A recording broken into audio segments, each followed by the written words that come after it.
the great fundamental issue now before our people can be stated briefly.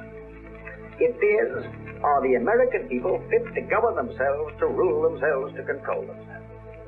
I believe they are. My opponents do not.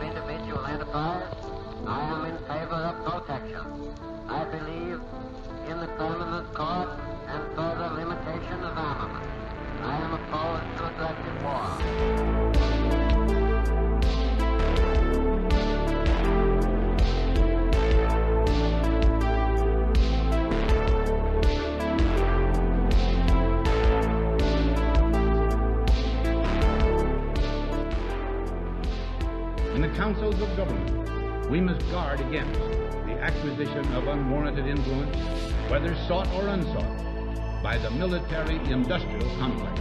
We must never let the weight of this combination endanger our liberties or democratic processes.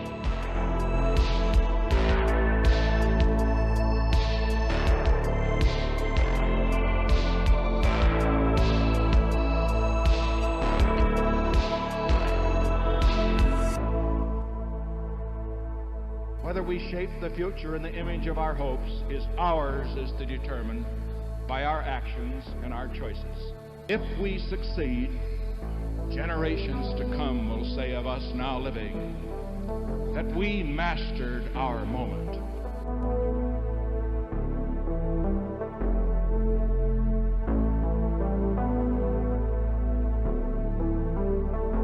Americanism, not globalism, will be our credo.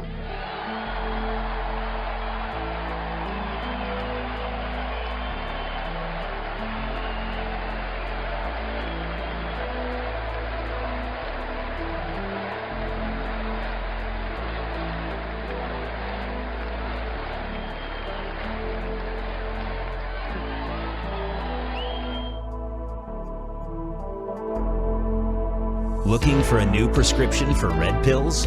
You've come to the right place. This is The Right Take. How is it going, everybody? Welcome back, first of all. This is episode number 85 here of The Right Take. It has been a while, hasn't it? We were still maintaining activity on our various social media accounts, and we were still very much active on our website. The content we were putting out for you guys, if the two latest posts on our website, righttakepodcast.com, are external interviews that I got to do. In the meantime, they got to make up nicely for the gap in content there. We'll talk about that in just a bit. But of course, we here at The Right Take hope you all had a very happy Thanksgiving wherever you were and whatever you did and whoever you were with. Jacob, my man. Of introductions, of course, I am Eric Lendrum here with my co-host Jacob Grandstaff. Jacob, how was your Thanksgiving, man? What did you do for this year's Turkey Day? It was really good. I actually celebrated it a weekend before the actual Thanksgiving Day because my sister and brother-in-law wanted to use their vacation time to go high point, and they're trying to hit the high points of every state. So far, they've knocked out all of the eastern United States, so they were going to go up to Iowa and do some Midwest states this year. Unfortunately, they couldn't make it, so we actually could have gotten together on Thanksgiving Day, but still, the weekend that we got together with our family was really good. Thanksgiving Day was not that great for me. I was just sitting around Nashville trying to find something to do while everyone else was, hanging out with their family. It turns out people come to Thanksgiving and party on Thanksgiving Day, which I find extremely sacrilegious. Like that should not. We'll have to cut that. Alarm's going off. Hang on one second. Yeah, and I turned off. And I had to adjust your audio bit as well live because I realized I forgot to do the audio testing. So the very first words you said were very, very loud, and I potted it down real quickly. So I should be able to adjust that. But yeah, we're good. So go ahead and resume.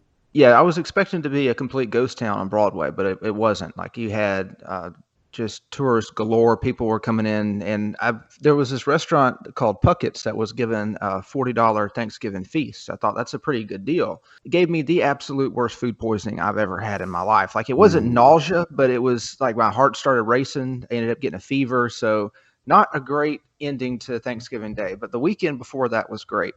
I agree with you. It's sacrilegious. It's one of those holidays you should not party like a wild animal on, especially in a city that is known for bachelorette parties, especially, you know, what goes on there. But I'm not surprised by that factoid. It started off really, really great. You know, I spent a little over a week back in California between my hometown and the Central Coast, the beautiful, quiet, very, very scenic Central Coast, where we spend a lot of our time on the weekends, especially my parents spend the weekends there. Unfortunately, I got just a minor cold, a very, very minor cold. No, it wasn't Chinese. Then the flight's back. First off, let's talk the delays, right? I'm with American Airlines. I've always been with American Airlines. I've seriously, for the first time ever after the Sunday after Thanksgiving, finally have considered cheating on American Airlines at this point. It's insane. So I get up at 4:30 in the morning, right, to make my first flight out of California. And the plane's delayed by an hour. Due to maintenance issues. And they actually say, oh, it's because we have no on-site maintenance. So the maintenance crew we have to wait for is at least an hour away. It's a minor issue, but they're an hour away. So just like that, my connection, my layover in Dallas was going to be 55 minutes. So waiting at least an hour, I'm confirmed now I'm definitely going to miss that connection. I'm not going to make it no matter what. So they rebooked me for a later flight from Dallas to DC to the Reagan Airport, 2.5 hours after the original. So I'm like, okay, cool. I go. We finally leave a little over an hour later. Then the new flight gets delayed by another hour, just as people get ready to start boarding, delayed by another hour due to maintenance issues. Then we finally get on the plane, and we're just sitting on the tarmac for another hour and a half. As the pilot even comes over to the intercom to tell us, ladies and gentlemen, it's not a very big deal. In fact, it's just a broken coffee machine. That's all it is. A broken coffee machine. A broken coffee machine. But he says we have to have the paperwork filled out for this. Like, we are required to have maintenance come by and sign off on the paperwork to show something's broken. But on a coffee machine. I guess so. That's what he told us. Maybe he told us that to make us feel like nothing was wrong. I don't know. But whether or not that's true, that just made us feel like, wow, you're going to make us an hour and a half late, sitting on the tarmac an hour and a half. Bro, get some Red Bull. I don't know. I mean, even just regular soda, just regular caffeine at that point, man. I don't know. But either way, so I blew through most of the movies I had on my iPad at that point, just sitting on the damn tarmac. So we finally take off. I didn't get back until 9:15 p.m. So well over 5-hour delay. And that's honestly not even the worst of it. The worst of it all is that, and this is where the story of my minor cold comes into play. When I take off on that first flight, you get a certain elevation, right, Jacob, and your head like pops, or your head like, your ears plug up because of the altitude change. At the time of this recording, by the way, my right ear has still not unpopped. My left ear is popped just fine. I can hear out of my left ear just fine. Right ear, nada.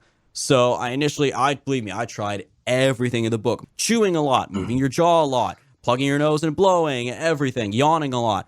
Nothing has worked. Finally went to a doctor. She tells me, okay, so it appears that the after effects of the cold you had a couple days before was greatly exacerbated by the flight and the altitude. And it caused inflammation and swelling in your right ear.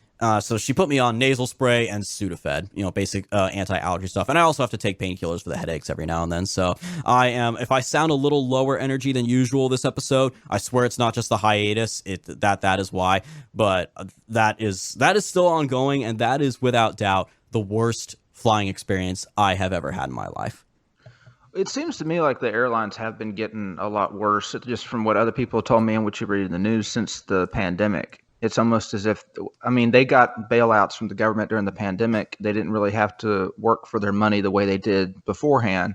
And I feel like in a certain sense, they feel a little bit entitled and also they do understand that American travelers don't have any other option. You're not going to drive 20 hours across the country. No. And there are no trains.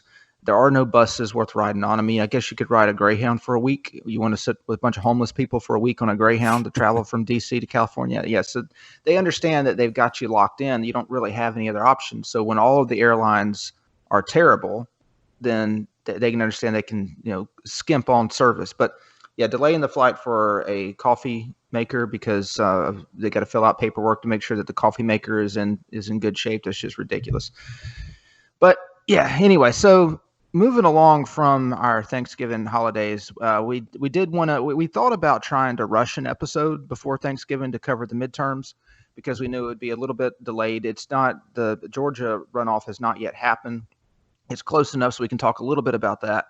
But we figured we wanted to wait till the holidays were over so that way everyone would have gotten the holidays out of their system because, the week before Thanksgiving, if you try to do an episode, a lot of times people's minds really aren't there. They're not really going to be tuning in. They're not going to be spending time listening to podcasts. No. So we hope you enjoy this. This is going to be a little bit delayed. We're not really going to be covering recent events. I know a lot has happened in the last 2-3 weeks that has dominated the news. We're not going to really be talking about any of that. We may cover a little bit about Elon Musk. I know he.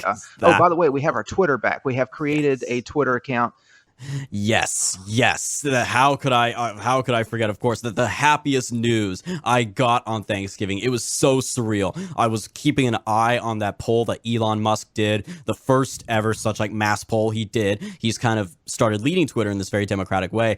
Should we reinstate former President Trump? Yes or no? And watching those, it was like watching the New York Times needle on election night 2016 all over again. And yes, to celebrate Twitter being restored to its former glory, we are back on Twitter at The Right Take Pod. The Right Take POD. Follow us there. We already got the spicy takes. We're following Elon Musk. We're following President Trump's account, eagerly waiting for him to start tweeting again.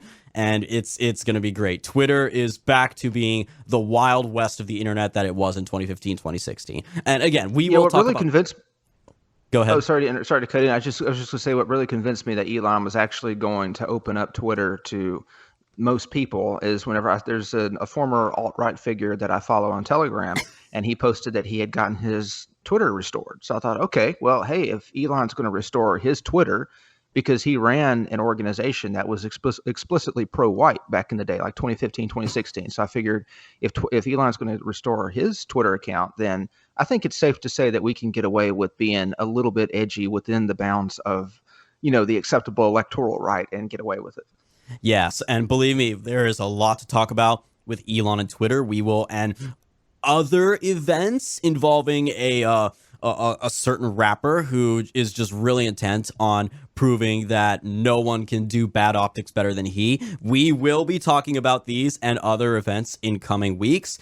There's been a lot going on. As Jacob said, there's a lot to talk about. But for the time being, yes, this is going to be a recap of the midterms. And if anything, it makes sense to do it now, this much later, because we now live in a society where it has been said, unfortunately, but it's true, we don't have election day anymore. We have election month and or election months. It has taken this long. And at the time of recording this, by the way, Jacob, there is still one House race, the U.S. House race, that is outstanding, that has not been decided yet.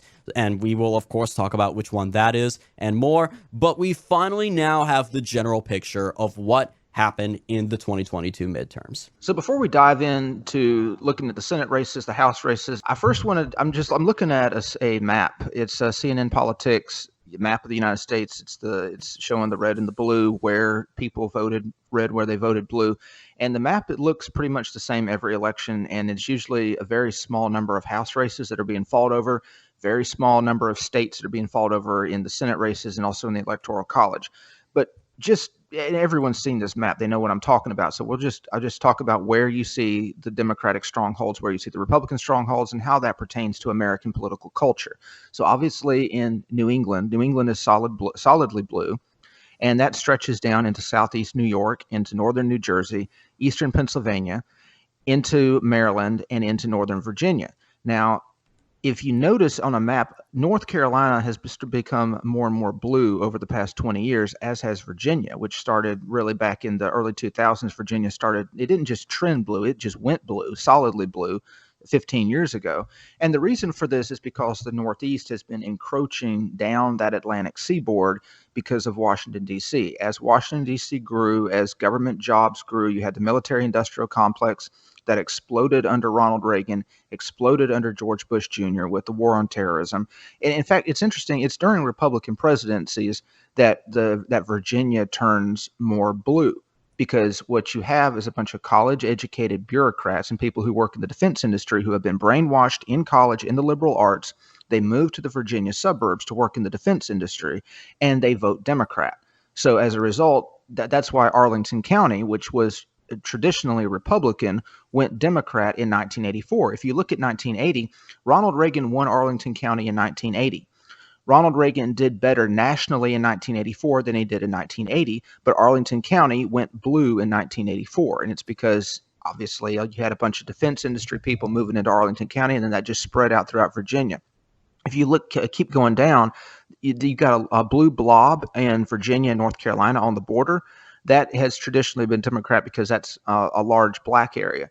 Moving down to South Carolina, you've got a blue blob, not right on the coast, but almost on the coast. That's where most of the black population in South Carolina lives. West Georgia, another black population. West Alabama, West Mississippi. These are blobs of where you have a lot of black majority counties. Moving down to Florida, Miami-Dade has traditionally been Democratic, as has the Eastern Seaboard. That's where you have a lot of migration from New York. All right, jumping across the South, it's solidly red except for the black pockets. Moving to Texas. Texas has always been solidly red. You've got blue dots in Houston and Dallas, where you have a lot of transplants from California. Also, a lot of college-educated Texans who have been brainwashed and vote Democratic and are liberal. Moving down to the Rio Grande Valley, that has traditionally been blue, but we're going to talk about this a lot when we get to Texas. If you go back several years, it's always been traditionally blue going all the way to New Mexico. It is now mostly red. And that's because that is a very highly Mexican-American area. They traditionally voted Democrat, and they've been trending red almost as strongly as Hispanics in Florida have. New Mexico has always been traditionally blue because it's a lot of Native American Indians, also a lot of Mexican-Americans. It's basically the Rio Grande Valley on steroids. Arizona, we'll get to that. I'm not going to comment on that. Obviously, the West Coast is solidly blue. And then you get into the far west and the Midwest, which is solidly red, with the exception of pockets like in Madison, Wisconsin, Chicago, and Minnesota. Minnesota is kind of its own thing. It's always been very, even though it's mostly white, Minnesota has always been very strongly pro-socialist going back 100 years. So that's kind of the overview of what you get when you look at any electoral map of the United States.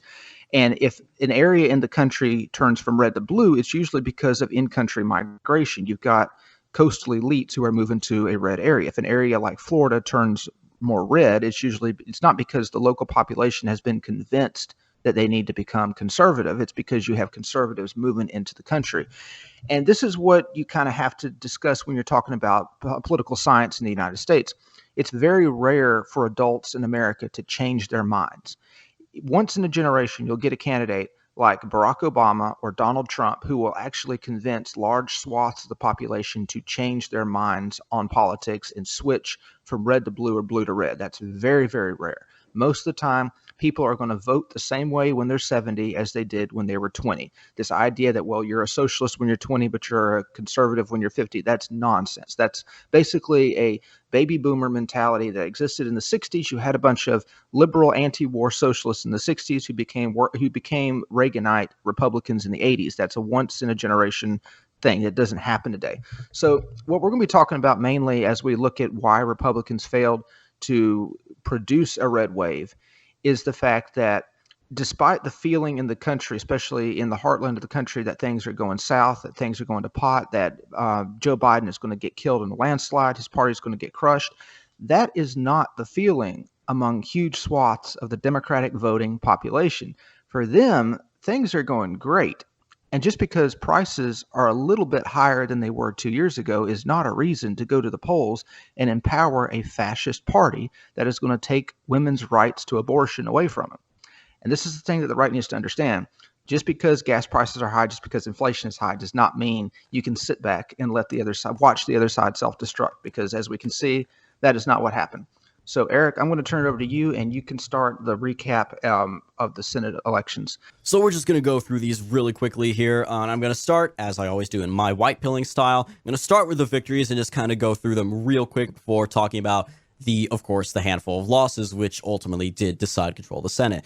The biggest victory of the night, in my opinion, of course, my man, we both support him here on the Right Take, in Ohio, Senator-elect, oh, so beautiful, Senator-elect J.D. Vance, Mr. Based Hillbilly himself, won the election, defeating the fake moderate Tim Ryan. And this is important too, because this is the race to replace outgoing Republican Senator Rob Portman, who is a total rhino. He was never for Trump. He's a Chamber of Commerce type guy. So this is a massive ideological victory against the strongest Democrat they have in the state of Ohio. Tim Ryan was the best man they could have run for that seat, though they didn't run a crazy socialist, a pro-Bernie person like Nina Turner, right? They ran Tim Ryan, hoping he could mimic the public appeal of the other senator from Ohio, Sherrod Brown, who's a working class Democrat, moderate, quote unquote, and he failed. J.D. Vance is in. J.D. Vance is going to be, as our buddy Tom Pappert told me privately, he said, this is a great white pill from election night. J.D. Vance will be the first based senator we have in modern history, and I agree with that. So that's a big deal, because, the polls said, it could be close. Oh, Tim Ryan could win. Ohio could flip blue. It was never going to flip blue. He ended up winning by about 7 points, so slightly less than President Trump's margin of victory, but still a very, very respectable margin in a former swing state. North Carolina, this is another big one that the polls had as really close. Could maybe go Democrat. Nope. Congressman Ted Budd ultimately defeated radical Democrat, former state Supreme Court Chief Justice in North Carolina, Sherry Beasley, to replace another rhino, Richard Burr, who was one of the pro-impeachment Republicans. So a very big deal there.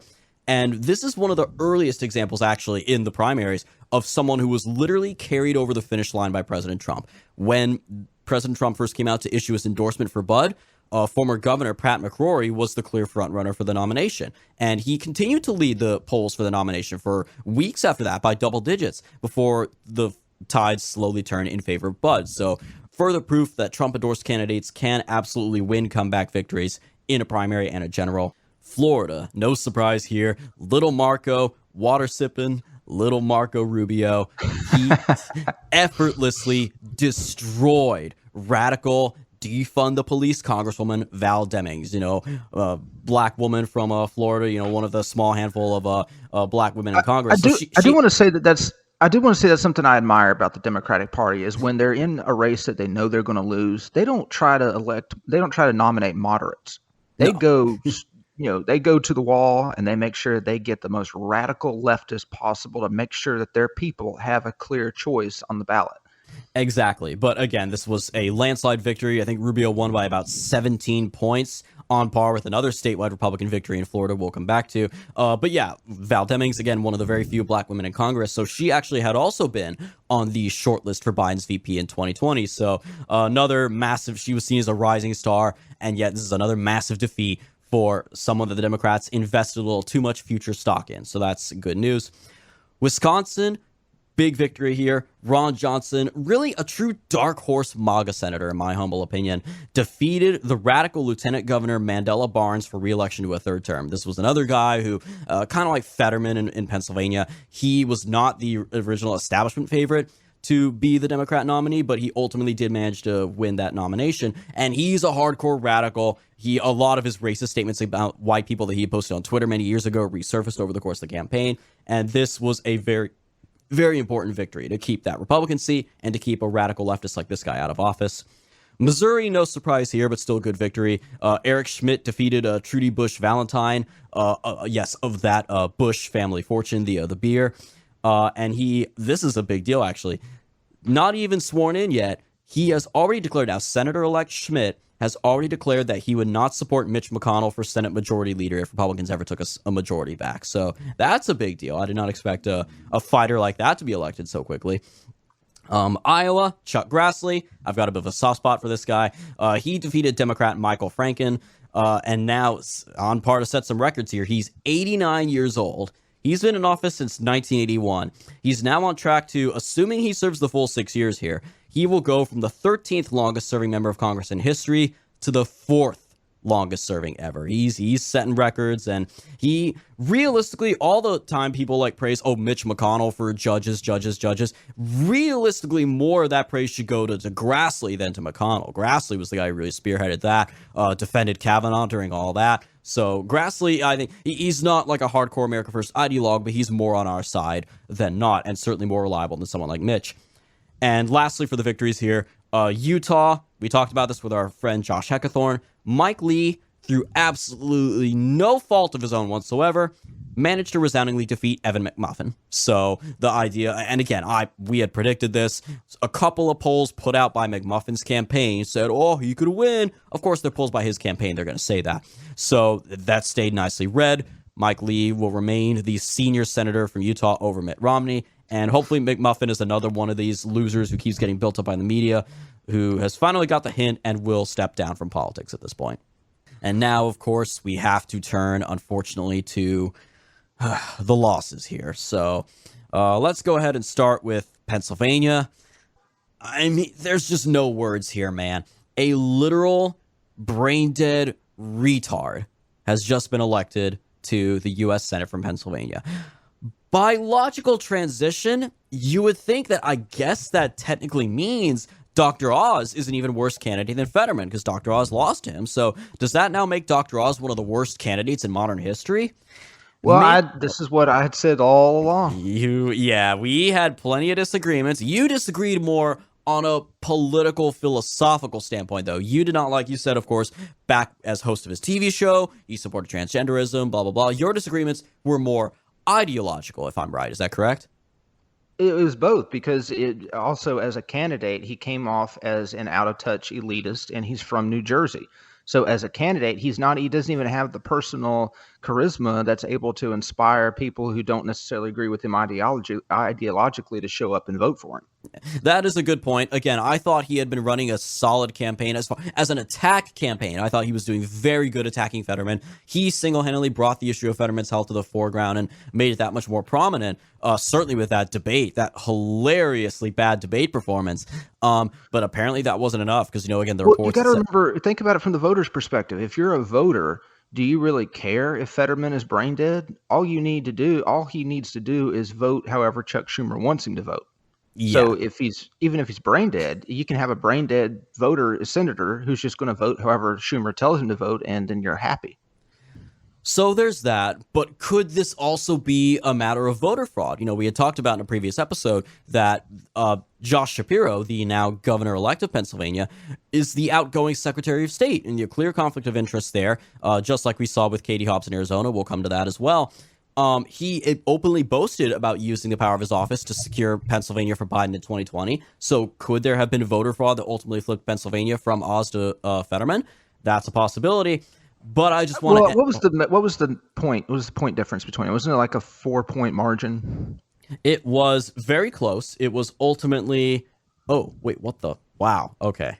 This is why it was good for us to wait for a little while before doing this episode. Yeah, the final margin of victory was about a 5-point margin. That's actually... That's what, like 200,000 votes? That's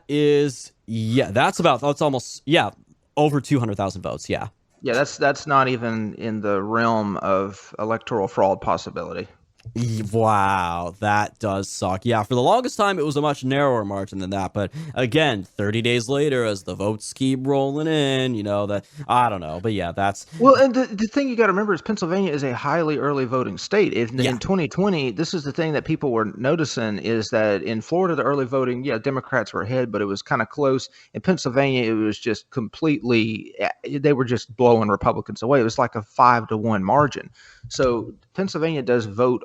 They have a lot of early voters, so even without fraud, that's going to take a while to count. Right. And it's one last note I have to end on, as always, whenever to end the Pennsylvania coverage. Whenever we talked about the Pennsylvania Senate race, I frequently made sure to mention this scoundrel's name.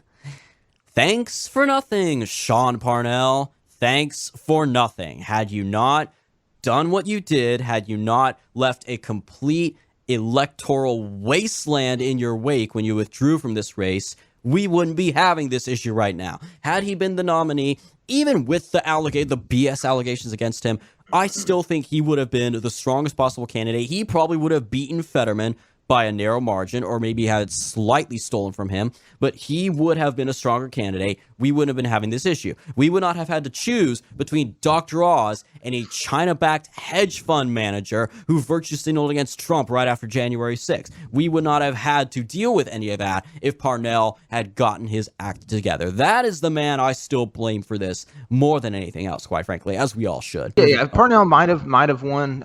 He would have definitely had a better chance than Oz. Pennsylvania native. He had been, on the radar before that very close race against Connor Lamb. Yeah, that would have been fundraising would have been no problem for him. But again, coulda, woulda, shoulda, right? We can speculate all we want. One thing I'm looking at in these results is, it was a 5-point margin, but it wasn't 53 to 47. I'm sorry, or 53 to 53-48, or it was. Oz only got 46% of the vote. Fetterman got 51% of the vote.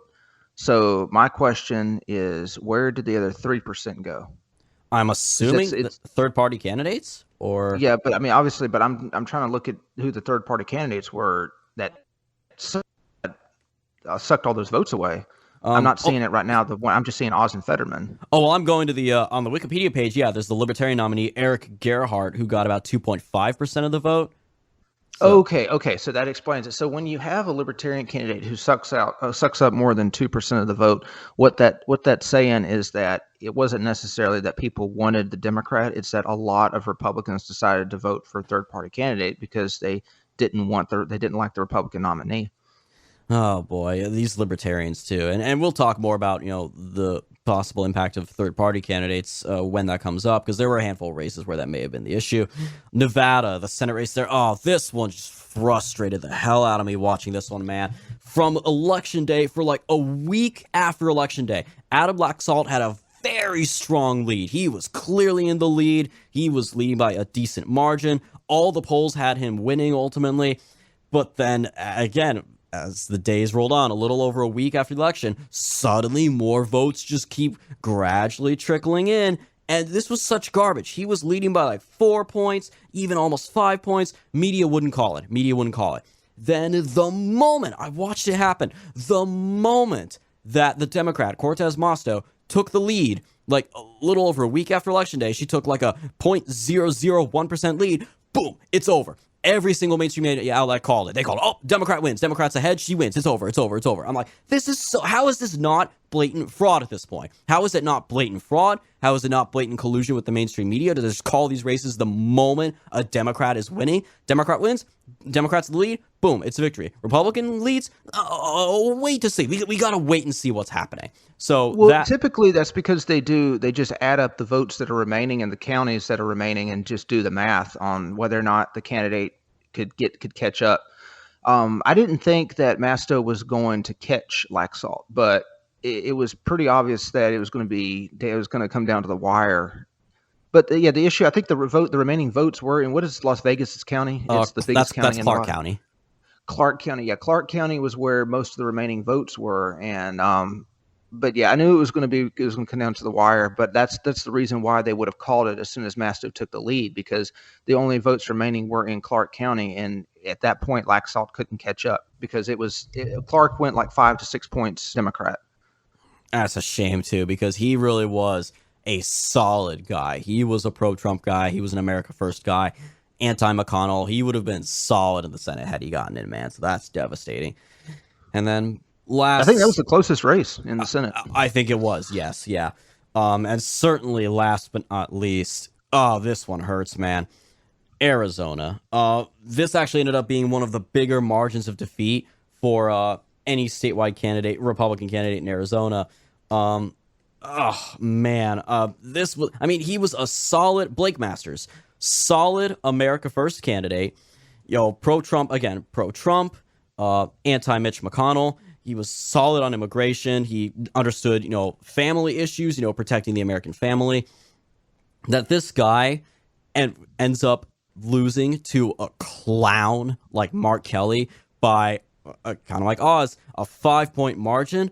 And again, this guy Kelly is such a scumbag. He constantly portrays himself as a moderate. Oh, I'm a moderate. I'm a maverick. I'm independent. I make my own decisions. BS. He's just as radical as the rest of them. He's fiercely anti-gun, pro-groomers, pro-transgenderism, pro-green energy, all this stuff. And he gets away with it. Unlike Sinema, who's actually a moderate, and that's why they're all talking about primarying her out next year in 2024. This guy gets away with it. And I think maybe the base knows that. The base knows he's a fake moderate, and that's why they ultimately come out to support him, because they know he's really with them. He just has to sound like a moderate to get, those moderate votes. But there's so much going on here. Again, I think there was absolutely, if there was no other state in the nation with fraud in it, then it had to be Arizona. Arizona definitely was shady, was very sus this year.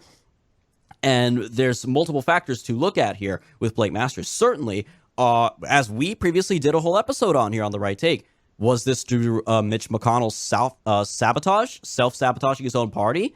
Is, the millions he divested from Blake Masters' race to help Lisa Murkowski in Alaska, is that a factor? Or maybe, as one friend of mine said, realistically, a friend of mine who's not even crazy about Blake Masters, but who argued that Masters should run again for the Senate in 24, because if nothing else, maybe Masters was doomed by the fact that he was just overshadowed by Kari Lake. He was on the same ballot as Kari Lake, who took all the attention. She became the conservative media darling. She was all over Fox News. She was on Newsmax. Trump supporters love her, as well they should. She would have been an amazing governor, but she became the star. She took all the spotlight that should have gone just as much, I think, to Blake Masters, who was just as strong of a candidate in his own right.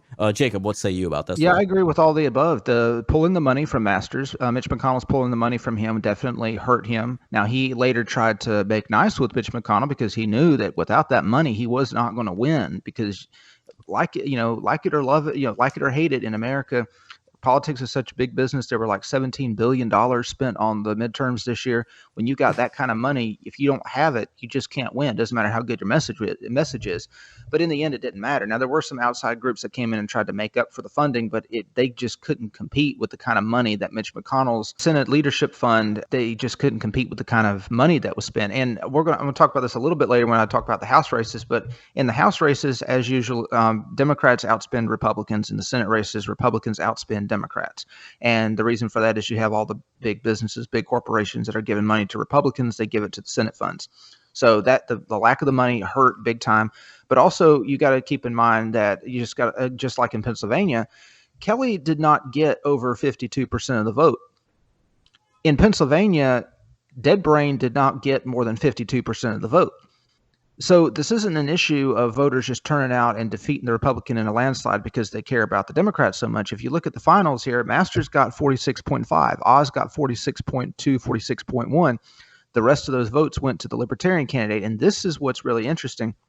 The Libertarian candidate actually dropped out of the race a week before the election. Yep. He made the announcement that he was dropping out of the race and he was endorsing Masters. If you throw that extra 2%, that would have put Masters at 46.6. I'm sorry, 48.6. It wouldn't have been enough to beat Kelly, but it would have got him a lot closer. But 2% of the vote, that's 53,762 voters went ahead and voted for a Libertarian who had dropped out of the race. In Pennsylvania, there was a state rep who got elected, even though he died about a month before the election. They elected a dead man to the state house. And his family came out and said, "Oh, we appreciate the voters. They had so much confidence in him. This is such a great gift to our family that they decided to vote for him, even though he died." I'm thinking, no, lady, your voters who voted for your dead husband, they don't realize that he's dead. The people who voted for Victor, the Libertarian candidate in Arizona, they didn't realize that he had dropped out of the race. They had no clue. And the reason is because Americans are so busy, because the economy is so horrible. They're working 2 or 3 jobs. They're so busy with their personal affairs. They don't have time to watch the news or keep up with it. So these voters in Arizona, they went and voted for Victor. They didn't have a clue that he had dropped out. It wasn't that, oh, I'm going to vote for this guy who's not even a candidate just because I hate Masters so much. No, they didn't know that he had dropped out. Just like the voters in Pennsylvania didn't know that the guy had died. And so this is the difficulty you're facing with American politics. If voters don't even know that the candidate is dead, how are you going to communicate to the voters what the issues are? These are just normies who go and vote, and they just check a list and then, okay, I've done my civic duty, and they completely forget about politics. And another thing that we need to consider about Arizona is this: Arizona used to be a solidly Republican state back when they had, back when John McCain was the senator, back in those days. But the reason why it's becoming more and more blue is 2 reasons. The same reason why Texas for a long time looked like it might eventually flip blue. It wasn't because of immigration. It wasn't because so many Hispanics are pouring in and becoming citizens and voting Democratic, although that certainly helps Democrats on the margins. The main reason was because college-educated white people have been voting Democrat in larger numbers than immigrants. And so you got a lot of Californians from the coast pouring into Arizona. Also, after the pandemic, Phoenix was one of the fastest growing cities in the country, if not the fastest growing. And the reason is because after the George Floyd riots in New York City, New Yorkers fled New York. A lot of them moved to Florida. The more conservative ones tended to move to Florida. The more liberal ones tended to move to Phoenix. So Phoenix got a lot of influx from liberal New Yorkers. It's been getting a lot of influx from liberal Southwest Californians from the LA area over the past 2 decades. So for that reason, Arizona is becoming harder and harder to win. That's one thing. The California thing makes sense, but for the New Yorkers, why Phoenix? Of all places, why would New Yorkers go basically all the way across the country to Phoenix, not somewhere else? Like, I don't know, well, it's not just New Yorkers. It's a lot of New Yorkers, but it's also a lot of people. It's Philadelphia. It's people, a lot of Milwaukee, a lot of cities where you had Black Lives Matter riots. You had a lot of white liberals living there. I'm just saying New York because that's what I read about that Phoenix was one of the top destinations of New Yorkers. A lot of it is just housing prices. Maybe they had family there. And also you got to keep in mind that a lot of people in New York, they make so much money, they can sit back and research where the best housing markets are, where the best schools are. And Phoenix just won out because they've got a lot of available land. Property isn't that high. Of course, I'm sure it's going up because of the influx, but also a lot of companies have moved to Phoenix. So for that reason, it's been one of the fastest growing cities for about 2 decades, but the influx of New Yorkers after the George Floyd riots really caused it to go up. This is going back to what I said earlier about it's very difficult to change adults' minds on politics. A lot of people think that after the Floyd riots that white liberals would say, okay, you know what, these policies we promote are actually dangerous. We had our apartment building broken into and burned down. We saw people raped and killed in front of us. But generally it doesn't, because in their minds, let's just get away from it. We have enough money to where we can put this behind us and move 5 exits down and forget this ever happened. We can move to Phoenix and get a nice suburban house. But this is something that Republicans you can't contend with, because these people are still going to vote Democrat. They're not going to change their politics just because they saw BLM riots. Some of them will, but the majority of them won't. All right, so now we're going to move on to the House races, and we're going to do this a little bit differently. I think it's, in order to understand the electoral landscape of America, I think it's best to take it region by region. So we're going to try to fly through this as quickly as we can. So we're going to start with New England. Okay, so why wasn't there a red wave? First of all, we need to understand what it would have looked like if there had been a red wave. If you look at red waves in the past, whether it's 2010, 1994, you had anywhere from 30 to 60 races, 30 to 60 House seats that flipped. This year it was 10. What was it, 10, 11? So it was obviously not in any sense a red wave. New England, Maine 2, the Maine 2nd District, should have gone red. If it would have been a red wave, it would have been easily gone. If it went 53 to 47 for the Democrat, and he was an incumbent, that certainly helped. But still, that something in a red wave year with an economy this bad, with a president this dumb, Republicans should have easily picked that up. And in New Hampshire 1, Leavitt got absolutely blown out. She lost 54 to 46, over 25,000 votes. And a lot of people say, okay, well, she's young, she was inexperienced. They were able to, capitalize on the fact that she worked for the Trump administration. But if you look over at New Hampshire 2, which is much more Democratic, it was basically the same thing. You had 56 to 44. And this is obviously a candidate quality issue. There's no reason why there should be a 2-point difference between New Hampshire 1 and New Hampshire 2. New Hampshire 1 has always been far more Republican leaning than New Hampshire 2. This is an issue with Caroline Leavitt. I did not follow that race too closely after we covered it about a month before the election. Eric, did you keep up with this at all? Like what the issue was here? I didn't. I can't say for sure what the exact issues were, but I did follow it. And again, in our predictions, I went ahead and predicted, just based on the polling I was looking at and the trends, I predicted that we would not win New Hampshire 1. I predicted that Caroline Leavitt would ultimately lose. And I said New Hampshire in general, I put as the wild card in our predictions. I said, realistically, the Senate race as well. I did not think Don Bullock was going to win. We turned out to be right about that one. I did not see it trending in his favor. And I said, if we can't win the Senate seat, I most likely think we will not win that 1st district either. And yeah, that's a number of reasons. Again, the Republicans' fortune's not looking so great going into the final days. But also, yeah, I think candidate quality is definitely an issue there as well. It's young and inexperienced and up against an incumbent Democrat. But see, even in this case, I thought that she might lose, but I was expecting like a 500 vote margin or a 1,000 vote margin. I thought it'd be like a 1-point race, a 2-point race at most. I did not see this going as 8 points against her.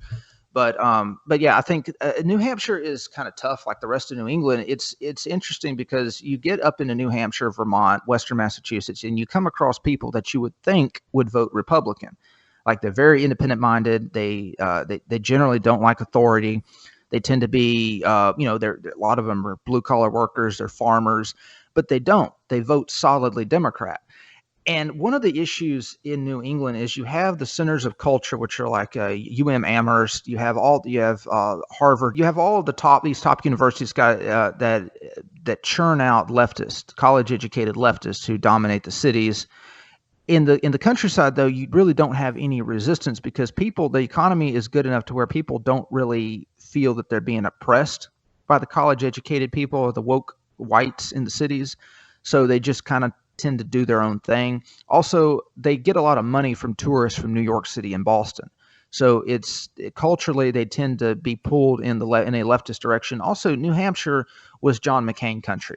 New Hampshire was John McCain was probably, in fact, I know for a fact he was more popular in New Hampshire than he was in Arizona.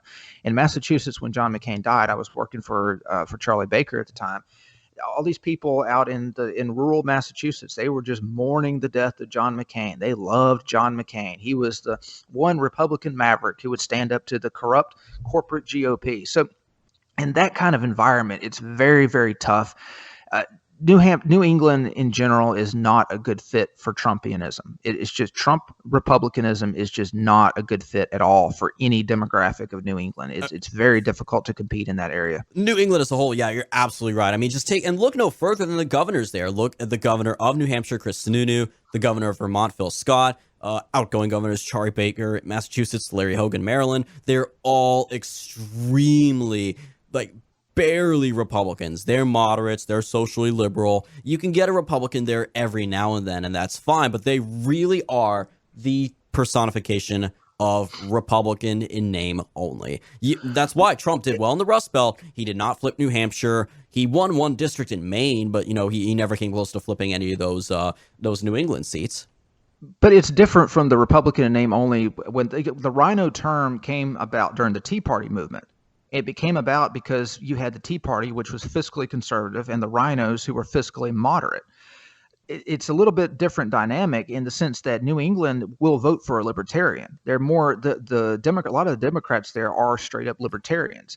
But Trump Republicanism is not libertarian. Trump is not. He's the furthest thing from a libertarian. Like the kind of conservatism that we support, which is big government conservatism that will come in and confiscate corporate property if they go woke, that type of stuff, that does not play well in New England at all. So it's very difficult to win. Even Caroline Leavitt, even if she was a solid candidate, the fact that she worked for Trump would be very difficult to overcome for her. So moving past New England, obviously, you need to talk about Rhode Island. This is kind of the same dynamic in Rhode Island too. Because I gotta ask, man, we went into this one, but this is one we were predicted to be a Republican win. Literally every poll had Alan Fung winning. Jacob, what happened in every this single seat? poll? And I think it just goes back to the abortion issue. Because he wasn't really anti-Trump. He was a moderate, but he wasn't necessarily anti-Trump. And I think it just goes back. A Trump Republican just can't win anywhere in New England. It's just it's lost territory because you can get a lot of libertarian votes. A lot of the people who supported Fung were probably fiscally conservative, but they're socially liberal. You have to, unless you're going to actually go to the wall, go to the mat on abortion and try to change hearts and minds on abortion, you're not going to win these voters. 60% of the population is not going to vote for a pro-life candidate, and they're not going to vote for a candidate that's going to empower a party that is pro-life. So it's one of those things where you really have to colonize. You have to go in and you have to work the population for 10 years, 20 years before you finally manage to win them over. And it was close. I mean, kudos to Fung for getting over 45%, but in the end, he just couldn't pull it off. And this is another issue where obviously there were a lot of people who voted third party. Magaziner got 50.4% of the vote. He barely made it over half the votes. Fung got slightly less than 47%. So third-party candidates did not cost Fung the election, but a lot of people decided to vote third-party in this district. But yeah, that was the closest that he came. He was former mayor, very popular. I mean, he might win. If he runs again for this seat, he'll probably pull it off next time. And again, two-time nominee for governor as well. So yeah, very well known in the state. So, all right, so moving down the line, typically, if you look at an electoral map, the blue bleeds into southwest New York, southeast New York, and northern New Jersey. New York is an exception in this race. There was a red wave in New York. It was definitely one hands of the down. highlights for Republicans on election night. Yes, there was. If every state in the country, New York voted redder this election than they did in 2010. They went hardcore. I don't think there's been, probably since 1994. You would have to go back to 1994 to find a race, to find a midterms in which New York went harder red. Whenever that was when they elected a Republican governor. So New York went red for a few reasons. The number one reason is crime. A lot of the Chinese American voters in New York City voted Republican. Obviously, the Orthodox Jewish community in New York has always voted Republican. Not Long Island. Well, Long Island is solidly Republican, but what's the other place? Staten Island. Staten Island is the one borough of New York City that is Republican. Obviously, they showed up in force. New York flipped 4 seats Republican. And obviously, the biggest knockoff was knocking off the head of the Democratic campaign committee, Sean Patrick Maloney in District 17. Yeah, that I did not think that one was going to be a win. Because they've been saying on Fox News, oh, they could knock off the DCCC chairman. I'm like, okay, this is another, this is boomer bait. This is, those candidates who run against Nancy Pelosi or Maxine Waters. This is going to happen. Oh crap, it actually happened. He was defeated by Republican Michael Lawler. That's huge. That is every much as bit of a landslide as when AOC defeated Joe Crowley, or when Dave Bratt defeated Eric Cantor. And so we certainly have Bill de Blasio to thank for this. Thank you, Mayor de Blasio, by allowing Black Lives Matter to run rampant like a bunch of wild Indians in New York City in the summer of 2020. He certainly convinced a lot of New Yorkers that it would be in their best interest to vote for Republicans. And they did this up and down the line. The state legislature, they flipped a lot of races there. That Lee Zeldin almost ended up having crime happen on his front porch. So that ended up turning the tide for a lot. So even though he didn't win, he pulled a lot of Republican voters over to the congressional side. Now, the problem with this is you jump across the state line to Pennsylvania, you would think, okay, well, if New York is going this hard red, then Pennsylvania for sure is just going to be a sea of red. But it wasn't. Pennsylvania pretty much they voted the same way they did in 2020. There was no change in Pennsylvania. There were no seats flipped either way. They just came to a draw, and this is just unacceptable. If you want to, in a red wave year, House 8 would have flipped. That's Northeast Pennsylvania. House 7 would have flipped. And now we came close. Wild beat Scheller by 2 percentage points, but that would have flipped by Pittsburgh. House 17, that would have flipped red. Connor Lamb's seat. Yep. Yeah, that was Connor Lamb's old seat. For those that have forgotten, Connor Lamb was a moderate Democrat. He was pro-gun, pro-life, and he ended up basically pulling these Pittsburgh voters back into the Democratic fold after Trump won them over in 2016. And as you can see, the Republican nominee, Schaefer, he did not do anything to pull those voters back to the Republican side. This is another one that even in a red wave year, Republicans would have won. And this is the thing. If the inflation stuff really was as potent as Republicans thought they were, they would have won all 3 of these seats. Pennsylvania would have flipped 3 red. And if you look at the percentage, I'm not going to go into all of them, but if you look at each individual House race, it's basically unchanged from 2020. It's the same results. This is just 2020 all over again. Republicans didn't lose any ground, but then again, if they wanted to win the state, if they wanted to flip House seats, they had to gain ground, and they just simply didn't do that. And I chalk this up to the intransigence of the abortion issue. Yeah, as in New England, you've got a lot of college-educated voters in the Pittsburgh suburbs, in the Philadelphia suburbs, a lot of bleed over in northeastern Pennsylvania around Scranton that simply will not vote for a pro-life candidate or a party that is pro-life. Now, how do you combat this? Well, if we looked at the Virginia exit polls in 2021. 10% of the electorate listed abortion as their number one issue. Those people were evenly divided between pro-choice and pro-life. If you look at the exit polls, and we're going to link to this in the description, if you look at the exit polls in this midterm election, 25% viewed abortion as the number one issue. Now, that doesn't mean, okay, you'll say, okay, well, it went from 10% in Virginia, which is a pretty centrist state, to 25% nationwide. The 5% pro-lifers, they stay the same. What that means is you now have 20% of the electorate, 1/5 of the electorate, who is pro-choice and views the abortion issue as the number one issue. And the reason for that is because pro-lifers did not fight back. The Republican Party and Republican-aligned PACs did not throw money into the abortion issue. It's basically if you've got, let's say you've got a fight, you've got two families. One family thinks that the other family killed their son. So they grab their guns and they decide to go declare war on that other family. The other family doesn't have a problem with this other family, and they're not fighting back because they don't understand the anger and the hatred that this other family is coming at them with. And this is what happened with the abortion issue. Republicans couldn't fight back. Republican voters could not be energized and activated to show up to the polls over the abortion issue because they didn't receive any ads talking about abortion. They didn't receive any mailers talking about abortion. They didn't and a lot of people figured, okay, the Supreme Court overturned Roe v. Wade, so it's over with. We won. So this is the abortion issue is really, I think this is what cost Fung his race in Rhode Island. This is what cost Leavitt her seat in New Hampshire. This is what cost these Republicans their seats in Pennsylvania. You're just not going to have that canceled the red wave. The Roe v. Wade decision canceled the red wave. And here's the thing. The Republican Party has been campaigning to overturn Roe v. Wade for 40 years.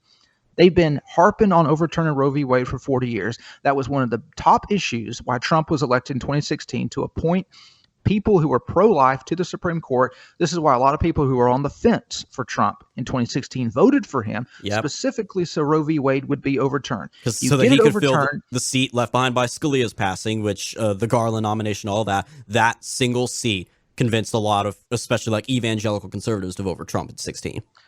Yep. So you campaign on this one issue for 40 years, you accomplish it, and then you pretend like it didn't happen. Yep. And then you don't own it. I'm sorry, you can't do that. You can't be the pro-life party, win the issue, and then run away from it. And you simply cannot defeat pro-choice voters if you don't activate pro-life voters, because I guarantee you there are hundreds of thousands of voters in Pennsylvania who would have been activated on the pro-life issue if you would have campaigned to them. And instead, all they talked about was inflation. All right, so moving down into swamp territory, Maryland, of course, went solidly blue. No surprises there. The one congressional district that sometimes Republicans would win was in Western Maryland, but they gerrymandered that to make sure they got a little bit of the D.C. suburbs, just enough to push it over to the Democrat side. All right, in Virginia. Now, this moving into the South. Oh, this is going to be fun. There's a lot to talk about in Virginia from this cycle. So after the 2021 election, there was no excuse for Republicans not to pick up at least 2 seats in Virginia, preferably 3. There were 3 seats that they had a shot at winning, and in a red wave year, they would have won all 3. House 10, you got Wexton. I believe her first name is Barbara. Don't quote me on that. I'm pretty Jennifer. Sure Jennifer. I was thinking of a different. I was thinking of a state senator. Yeah. But Jennifer Wexton. In House 10, that is Loudoun County. It's got a lot of rural areas that are kind of on the edge of the D.C. metro area. And she's another one of those who was elected in 2018, same as Spanberger. So she's relatively new, not a long established name in the area yet or anything. Yeah, this is a district that it's kind of purple because you do have a lot of liberal college educated voters who live there because the cost of living is lower than in Fairfax County. But it's got a lot of established Virginians, generational Virginians. It's purple. It's light purple enough to where in a red wave year, Republicans can easily flip it. They didn't even come close. The guy, and this is kind of the issue for the other district. What district is that? House race 7. Spanberger. So and it was considered a fluke when she won in 2018. It was like, okay, well, people are angry at Trump. The media has activated the Democratic base. They've activated left-leaning independents. So Spanberger will be gone in 2020. She barely eked out a win in 2020. She barely held on to her seat. So people are like, okay, well, a lot of Virginia did not do well for Trump in 2020. So they figured, all right, this is again a fluke. In a red wave year with Biden in office, she will easily be defeated. This time she will be gone, they said, for the 700th this time she will be gone. So here's the problem with both 7 and 10. So in 2016, and I promise I'm not getting way off on a tangent. Please bear with me. In 2016, you had Bernie Sanders, who was running a class-based campaign. He was trying to get class-based voters, lower-income, middle-class voters who felt left behind to vote for him based on economic issues. And he was beaten the pantsuit off of Hillary Clinton in a lot of states. Mhm. So in order to get that pantsuit back on, Hillary Clinton came out and she figured, her consultant said, all right, you need to understand that you can't win on class-based issues because people see you as an elitist. So she decided to go all in on intersectionality. She mentioned that, okay, even if we do get income inequality, is that going to defeat sexism? No, it's not. Is that going to defeat homophobia? No, it's not. Is it going to defeat racism? No, of course not. And so she made her whole campaign about homophobia, sexism, and racism. And she managed to get the Democratic nomination because of it, but she couldn't win the presidency. She did, however, conquer the Republican Party's consultants, because the Republican Party, after that, they followed her lead and they went all in on intersectionality. So what did they do in 2022? And this is the same thing with Myra Flores in Texas. You see this all over the place in 2020. The Republican Party in 2020 basically ran a campaign saying, look at all these non-white people we have running in our party. Look how diverse we're becoming. We're not the party of racism because we have diversity.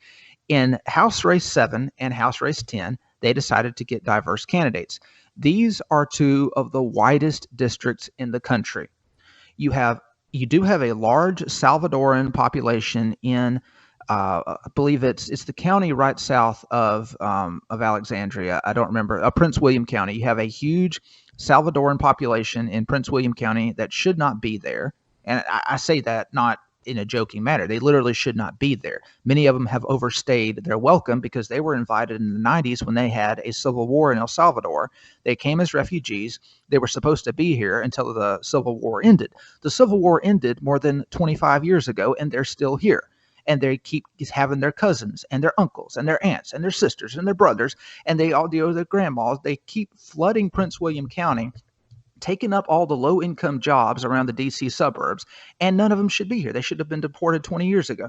So what did Republicans do? They get a Salvadoran candidate who was born in Houston but moved to the Salvadoran community in Prince William to run against Spanberger, and she gets blown the heck out.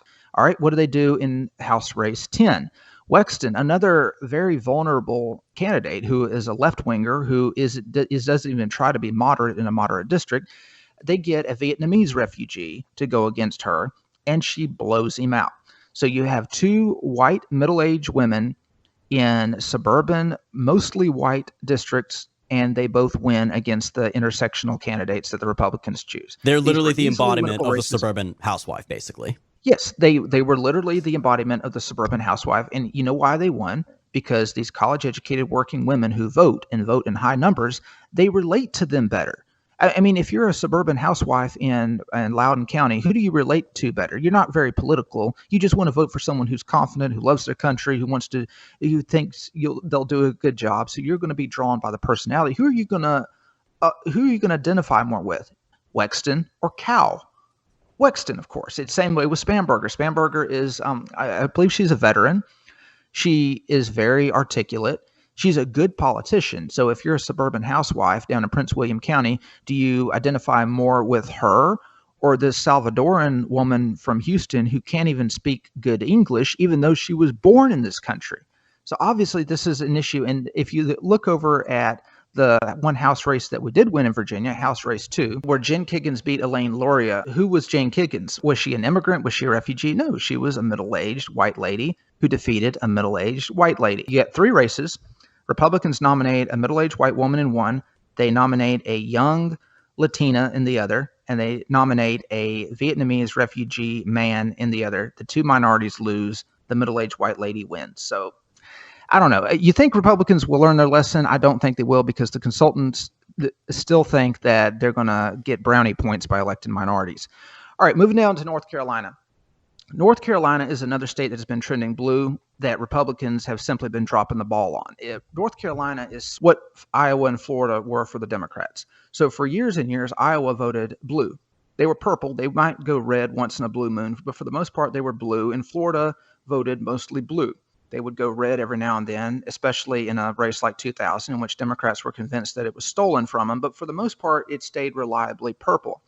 So Democrats kind of put it on their back burner. Yeah, it was something that they would put a little money into here and there just to make sure they held it, but they didn't really worry about it. Republicans needed to start worrying about North Carolina yesterday, North Carolina voted for Barack Obama in 2008. Yes. And at first people thought, okay, this is just a fluke. Charlotte has got a lot of immigrants. Black people showed up in force to vote for the first black president. In 2012, Mitt Romney flipped it. It was the only state that Mitt Romney flipped back into the red column. Along with Indiana. Indiana was also, and that was genuinely a fluke because Indiana narrowly went for Obama. And of course, that always was, and still now is always a red state. But yeah, North Carolina. That's right. I forgot about that. I forgot Indiana went for Obama. That's how popular Obama was in 2008 when he was a moderate, But yeah, so North Carolina. And the thing is, it's interesting you say that, of course, they need to worry about North Carolina because, of course, on paper, they seem to be doing well statewide. Again, Trump then won it in 2016. In 2020, along with Florida, it was seen as one of the biggest upsets because the polling overwhelmingly said, oh, this is a state that'll flip right back for Biden. But Trump ended up, when all the madness and the chaos finally settled, I think it was the last state to actually be called. North Carolina. It was. North Carolina did go for Trump. And this year, as I said, it ended up the Senate seat there did go Republican by a 3-point margin, which is bigger than Trump's margin of victory in 2020. So statewide, on paper, it seems to be doing well. But please expand, Jacob, on how North Carolina is actually maybe in trouble, especially with these two the brand new seats they got through the census. Yeah, so people who aren't from the area, they think, okay, North Carolina, South Carolina, Tennessee, Alabama, Georgia, what's the difference? They're all southern states. They're all going to be dark, dark red. So historically, if you look at, I'm just going to jump back across the state line of Virginia. If you look at an electoral map, you've got House 4 in Virginia. It's it's got a very large black population. This is something that Democrats win by 20, 30 points, sometimes 40 points every election cycle. You move down across the state line and it gets a little bit trickier, but it's still easy for Democrats to win. You've got House District 1, which does have a large black population because they straddle the state line there.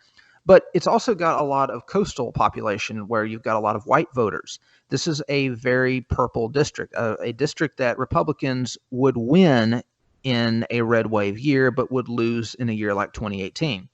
Well, Republicans dropped it by 5 points this year. And if you compare it to 2020, if you compare it to 2018, there's really no change. Basically, what this is Republican voters showing up and voting Republican, and the same with Democrats. Nobody is really being won over to the other side. Okay, so you jump over to the Durham and Raleigh area, and it gets a little bit different. Yes, you do have a large black population that's been in North Carolina for generations, hundreds of years, but you also have a huge influx of Northeasterners. This is something that I experienced when I was in D.C. You would meet people, and they would be from New Jersey, from Pennsylvania. They would come to D.C., and if they wanted to move somewhere cheaper, they would go to Durham. For whatever reason, Durham, North Carolina seems to attract a lot of liberal white Northeasterners. So it's another district that should be red, but it doesn't. It's trending purple. And this is District 13. This is actually a redrawn district that should have leaned Republican. It's ultimately ranked as an R+2 seat when all was said and done. I consider a red wave to be to be something that goes 5 points above what it normally does. So if you've got an R+2 seat, that should be R+7 for Republicans. Republicans dropped this one 52-48. I don't know anything about Nickel and Hines. Do you have any comment on those two candidates at all? I don't know much about the specifics of this race. It appears Bo Hines, again, look on Wikipedia, is Robert Bo Hines. That's his nickname. He's a former college football player. He's only 27, so this looks like kind of like Caroline Levitt, another Zoomer that they were running for office, who seemed, another outsider, has never run for office before. On paper, seems pretty interesting, but apparently just didn't have it in him against the Democrat who did win, Wiley Nickel, who's a member of the North Carolina State Senate. So again, professional politician versus an outsider here. So I didn't follow this race very closely. That's one of the things that I'm going to point out once we get down to the why, like explaining why Republicans did not produce a red wave like they should have, is the fact that voters actually don't want outsiders. Voters generally want professional politicians. Most voters do. All right, moving over to House Seat 6. This is another one in the Durham suburbs that should go red. I mean, obviously Durham itself is going to be solidly blue, but the suburbs, you would think the suburbs would go red or at least go purple. No, not even close. This is one that Manning, the Democrat, beat the Republican Castelli 54% to 45%. And look, I get that some of these, some of these are going to be pretty close, but in a red wave year, which is what you're expecting under Joe Biden, under an economy this bad, with policies this horrible, with the Democratic Party that endorses grooming children, you would expect Republicans to just blow these people out the water. But it's just a repeat of 2020. Okay, here's an issue. Republicans needed these races because Charlotte, the metro Charlotte area, used to be one district. They have now split Charlotte into two districts, two reliably blue districts. So Democrats were already going to pick up a seat in North Carolina because of the redistricting. Republicans needed at least one seat to keep parity. They ended up dropping all three of the swing districts in North Carolina.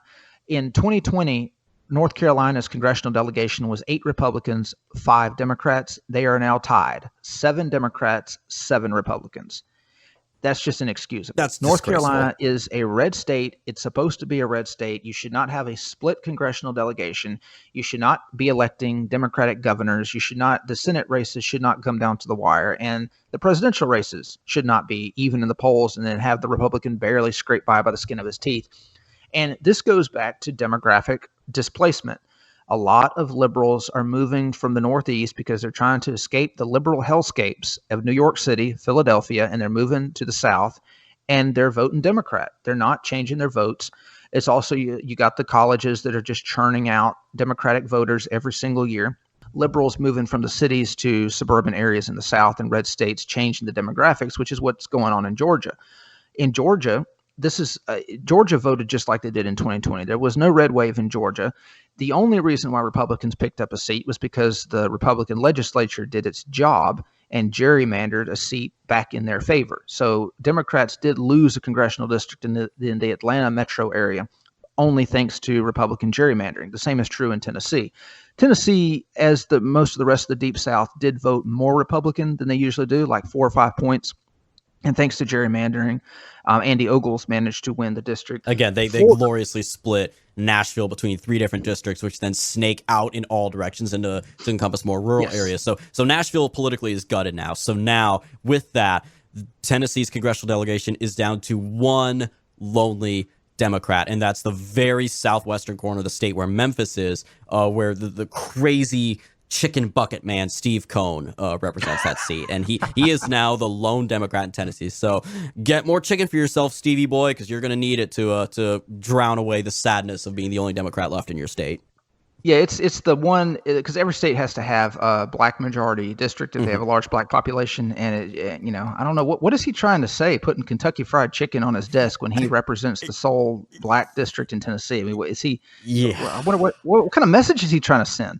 Anyway, he didn't think about that one. He did not think that one through very clearly when he did that. I think he was trying to poke fun at Trump liking McDonald's, but yeah, considering who he represents, yeah, it just backfired horribly on him. Big bucket of fried chicken. So the rest of the Deep South there actually was, I went in district by district, race by race, and compared 2020 to 2022. There actually was a red wave for the most part in the Deep South. Mm-hmm. The problem is those districts were going to go Republican anyway. So you had solidly red districts turning out excessive red voters that didn't really do anything to change the congressional map. In Florida, the one exception, though, is in Florida. Florida had a red wave like no other state in the country. Yes. At no point in history have you ever had a Republican senator and Republican governor win by larger margins than what Rubio and DeSantis won. And this paid off in the congressional races. Florida's 4th district flipped, and it flipped hard. The Republican won by 20 points, and this is the Jacksonville area. And we talk about a lot how Democrats, what Republicans really need are urban areas that are solidly Republican, because that's where the commerce is. That's where you have college educated, high IQ people who can get together and converse and, plan and build civilization. Jacksonville, Florida is one of those areas, the largest city in America as far as land mass. And it went 20 points for the Republicans. So Jacksonville is one area. Fort Myers, Florida is another area. Miami, correct me if I'm wrong, but I believe Dade County went Republican this year, at least in the governor's race. This is the first time in history where a Republican has actually won Dade County. So this was House seat 4.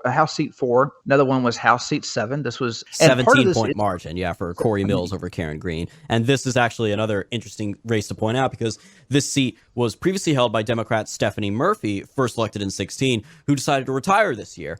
And Karen Green won the nomination to succeed her. Stephanie Murphy, like Elaine Luria in Virginia, who we talked about earlier, Stephanie Murphy is a member of the January 6th committee. So that marks 2 seats on the J6 committee that flipped from blue to red this year, which are huge symbolic victories, in my opinion. Very nice, very nice. Yeah, and in deep South Florida, the Republicans mopped up in 2020. I believe they flipped 2, if I'm not mistaken. They flipped 1 or 2 down there. So the close races there were already in Republican hands, and of course they did not give them up. And House 13, Anna Paulina Luna, who previously was the nominee against Crist back in 2020, very propped up as likely to win, because of course Florida ended up going red overall that year. She ended up narrowly losing because Crist is another one of these fake moderates, again, who changes political parties more often than I change socks. But yeah, he of course resigned from the seat to run for governor, which is quite astounding to me. He quit Congress, he quit a seat he's pretty obviously guaranteed to go charge straight into the propellers of the turbo jet engine that is Ron DeSantis. And of course, Paulina Luna was nominated again and won this seat by an 8-point margin. All right, moving across to Texas. Now, the purpling and bluing of Texas that was predicted 5 years ago has not come to pass, and it's looking like it will not come to pass. In 2018, if you remember, all the pundits were saying, Texas will be, even people on the right were saying, Texas will go blue by 2024. Texas is going to be a Democratic state. Once Texas goes blue, then it's all over for Republicans. Demographics are going to change Texas. And I think Hispanics, people of Hispanic ancestry, do make up a slight majority of people in Texas at this point. But people are discounting the fact that a lot of these people have been here for generations. Like they're not. These aren't wetbacks, if you will. Like these aren't people who swam across the Rio Grande River fresh over the border. These are people. And now, and even the ones that, like in South Texas, where you do have a huge immigrant population, it's not exactly going for Democrats like they thought it would. And in 2020, Republicans, for the first time, they flipped the Rio Grande district in West Texas, and it stayed red this year. And this year they picked up another one, House 15. This is where Monica de la Cruz beat the Democratic candidate Vallejo, and she won it by a pretty big margin. She won it 53 to 45%, so 8-point margin there. Now in House 34, Mayra Flores could not pull it off. I can't say I'm terribly disappointed about that because, again, this is a candidate that Republicans put forward not because they think that she's someone who's going to appeal to the voters in that district. They put her forward simply so they can sit back and brag to their Democratic buddies at how diverse they are. She's simply an affirmative action diversity candidate, the same as in Virginia. And she couldn't pull it off, just couldn't quite get over that hump there. Maybe next time, Ira, just keep going on Fox News. Maybe eventually you'll keep siphoning off that money from candidates who actually need a shot at winning and could use that money. Again, like a Latina version of Kim Klacik. Who, again, once they redrew that district, she was screwed. They redrew it to a D plus 15 seat. Like she was not going to win that seat once the district lines had been redrawn. She was elected to the outgoing version of the seat. All right, moving across to New Mexico, Republicans gave up a seat in New Mexico and gained a seat in Arizona. So they beat each other to a tie in those states. And if you look at you compare 2020 to 2022, there's no change. New Mexico voted almost exactly the same. And this is going to be the story throughout most of the West. There was no red wave in New Mexico, no red wave in Arizona, no red wave in Nevada. It's basically a repeat of 2020. The Republican Harrell, he lost by 1,349 votes in House District 2 in New Mexico. Thankfully, that was made up because in Arizona, despite the loss of the governorship and the loss of the Senate race, Crane. Eli Crane. Yeah, that was a big upset in District 2 there. Eli Crane ousted incumbent Democrat Tom O'Halloran, despite the fact that the left was harping on Eli Crane as he's an election denier, he's far right. He ended up flipping that seat, as they also did end up flipping District 6 with Juan Ciscomani defeating Democrat Kirsten Engel. So they picked up 2 seats in the state of Arizona. And there doesn't appear to be any red. There was no red wave in Maricopa County. In fact, I looked at compared the results from 2020 and 2022, and of course, obviously, Maricopa County has had a lot of issues. There's not a lot of confidence among Republicans in the veracity of those elections. But the results that we have, the affirmed results from 2020 compared to 2022, there was no red wave. In fact, they seem to be a complete mirror image of 2020. It's not just in Maricopa County. For instance, in Arizona 7 in 2020, it was Gallego, the Democrat, with 76.7% to Barnett, the Republicans, 23.3%. In 2022, it was Gallego again with 76.9%. to Zink's 23.1%. So it went from 76.7 to 23.3 to 76.9 to 23.1, literally a 0.2% difference from 2020 to 2022. Basically the exact same statistical tie. I just think it is worth noting, pointing out in Arizona, I think these might be the only two examples in the country, but there were in fact two House seats where the Republicans were completely unchallenged in the general election because their districts were just so deep red. Debbie Lesko in 8, who, of course, they're unchallenged. They're reelected easily. And then in District 9, the most base member of Congress, Paul Gosar, reelected, and Democrats continuing to cope and seethe over the fact that he is still in Congress. They didn't even run anyone against him. They knew they were not going to beat him. That's how great, satisfying of a victory that is in particular. Yeah, you always want your most base members to be in safe districts, because you don't want to have a Lauren Boebert situation. We'll get to that in a second. We'll come to all right, that. Nevada. Yeah. So Nevada, just like Arizona, didn't appear to change much from 2020 in the congressional races. District 1 was broken up and made more competitive, so Republicans had an opportunity to pick up a seat, but they still couldn't pull it off. They couldn't win it, or District 3, because like in Districts 4 and 2, it was the same people who showed up as in 2020, and they all voted for the same parties, a complete stalemate. Now, Republicans did do a little bit better in red areas than in 2020, but by less than 5 percentage points. And again, for me personally, 5% is the floor for a red wave or a blue wave. It's not a wave if it's a less than 5% change. So there was no red wave at all in Nevada, and it certainly showed in the statewide races. Okay, so moving on to Oregon, the races that Republicans would have picked up if there was a red wave in the Northwest are Oregon 4, Oregon 6, Washington 3, and Washington 8.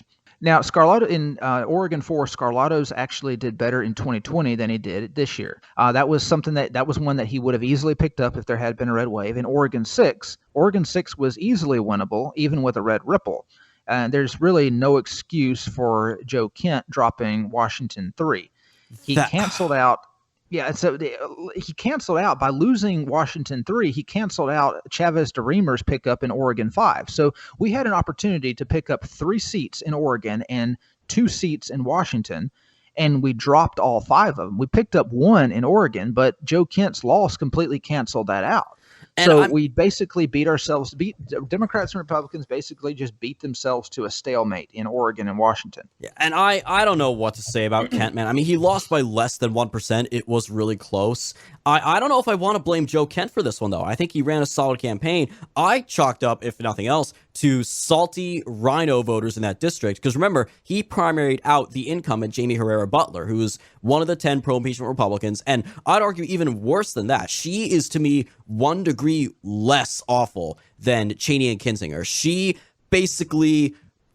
I'm going to hold myself back here. She threw herself down at the feet of the J6 committee, basically volunteering to testify in the Senate trial for the second impeachment, claiming she overheard a phone call between McCarthy and Trump on J6, planning it out. Like, she basically went above and beyond and said, I teacher, look how good I am. I'm tattling on all my friends. And of course, she didn't end up testifying, but she was really among the absolute worst. She deserved to lose. Joe Kent beat her, a solid America First guy endorsed by Trump. I think this was ultimately a handful of her voters, Republicans, who decided to vote for the Democrat just to spite Joe Kent. I think that's what it was, because it was a very narrow margin, a slightly less than 3,000 vote margin. Go ahead, Jacob. Yeah, I don't think it would have been because of impeachment. This isn't a rhino district by any means. I mean, it's an R+. The district went R+13 in 2020. They voted overwhelmingly for Donald Trump. So you go from R plus 13 in 2020 to D plus 1 in 2022. This is probably by far, even when you look at the red flips in Florida, this might be the biggest swing from 2020 to 2022. It's for sure the biggest swing in favor of Democrats. The district itself is not, it's not rhino territory in the least bit. This isn't like a DC suburb where you have a bunch of college educated neoliberals who kind of buy into the system, who think that George W. Bush and Hillary Clinton are great people. This is a solidly white district. It's overwhelmingly white, like 95% white. It's very working class. It's small. It's a bunch of small towns and farms. So, yeah, I think this is just mainly an issue of Joe Kent probably just not connecting to the voters. Although, I mean, Joe Kent was more of a national candidate. He was more of like and this is the problem, I think, when you get a lot of national candidates like the Lauren Boeberts, like the Marjorie Taylor Greens. They're really popular with the national base. But if you're going to run for Congress, you have to be really popular with the people who live in your district. That is true. You got to be able to cater to your constituents' needs. Though, again, on the Butler thing, like I didn't necessarily say it's a matter of the district being rhino. I said it's a matter of just enough voters who felt personally loyal, because Butler had been there for a while. She had been there since 2010. She was first elected in the Tea Party wave, so she'd been there for a while. And in the primary, when he did beat her, he only beat her by about half a percentage point, by a little over 1,000 votes. So there were a lot of voters who almost renominated her, and yet when he ultimately did manage to beat her, I could see enough of those voters ultimately being salty enough. You know, she got 49,000 votes. He got 50,000 votes. I could see enough of those. You just need 3,000 to decide, okay, screw him. I'll vote for the Democrat then. I could see that happening. No, but I can't see that happen because you're looking at the Republican primary. You're looking at the Republican primary voters. If the district is so solidly red that you would have had to have. You're saying that those voters, a lot of them, they were thinking that they switched over and voted for the Democrat just to spite him. Right. That he was so toxic in their minds, they were willing to vote for the Democrat, Marie Gluesk-Camp-Perez. That's what you're saying, correct? That's my theory at this point. Yeah. Okay, so looking up at Gluesk-Camp-Perez, wow, she's very young. She's 34 years old. Oh boy.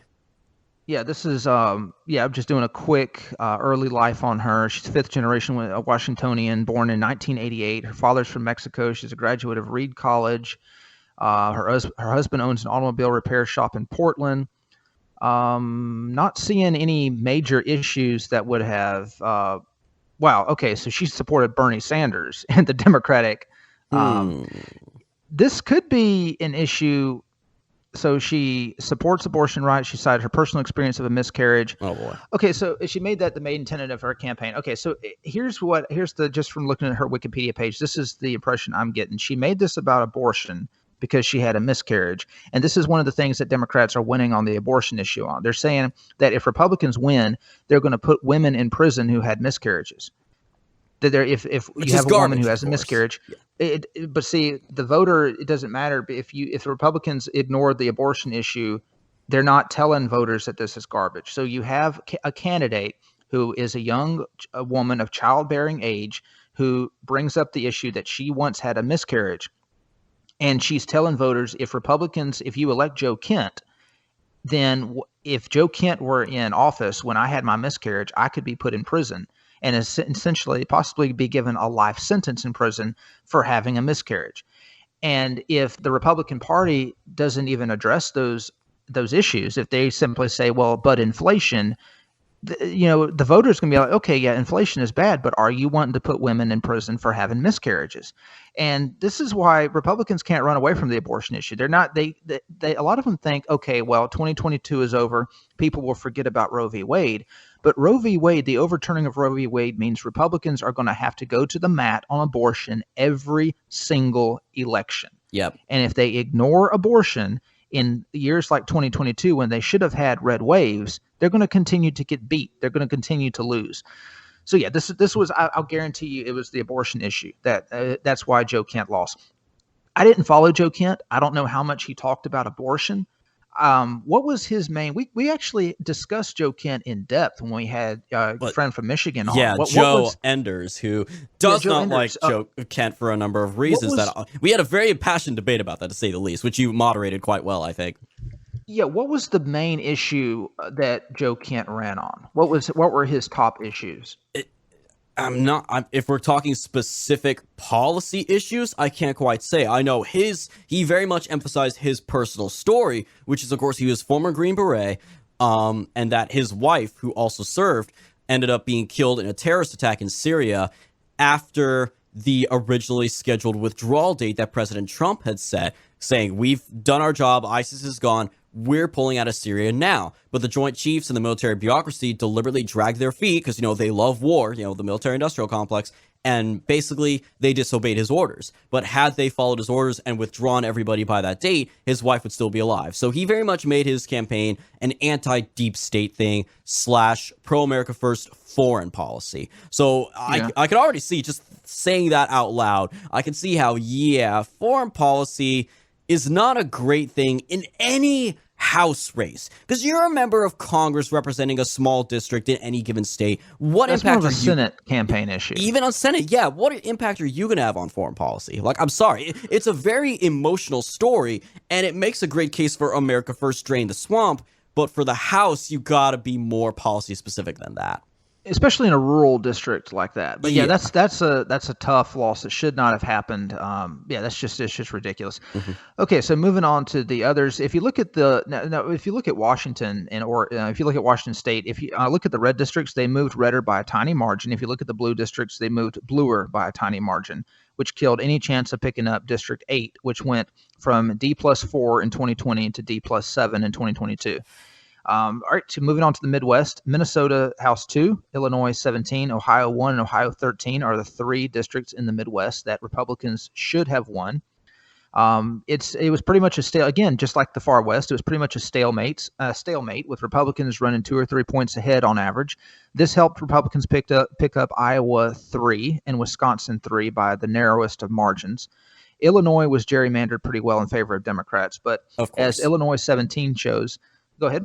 I was just going to say, of course, Illinois got gerrymandered for Democrats. That's got to be the original. It's Democrat. They have a supermajority. They've got a Democratic governor. But Illinois 17, that's close to Missouri. That's a fairly conservative area. But because it was gerrymandered, if you look on a map, it's like a snake. They literally gerrymandered it to look like a snake. So it's ridiculous. And they can't even make the argument that, we're trying to comply with the Voting Rights Act, which they don't have to comply with anymore, according to the Supreme Court, which used to, they would use that as an excuse. Well, we've got to comply with the Voting Rights Act and make sure that black voters have black representation. But there's no black people who even live in that district. Like, it's straight up, it's basically, they're trying to connect all the few white liberals in all the small towns, connect in central Illinois. So they managed to draw a snake to connect those Democratic voters in small towns to get just enough to pull out a victory. So Illinois was gerrymandered to hell.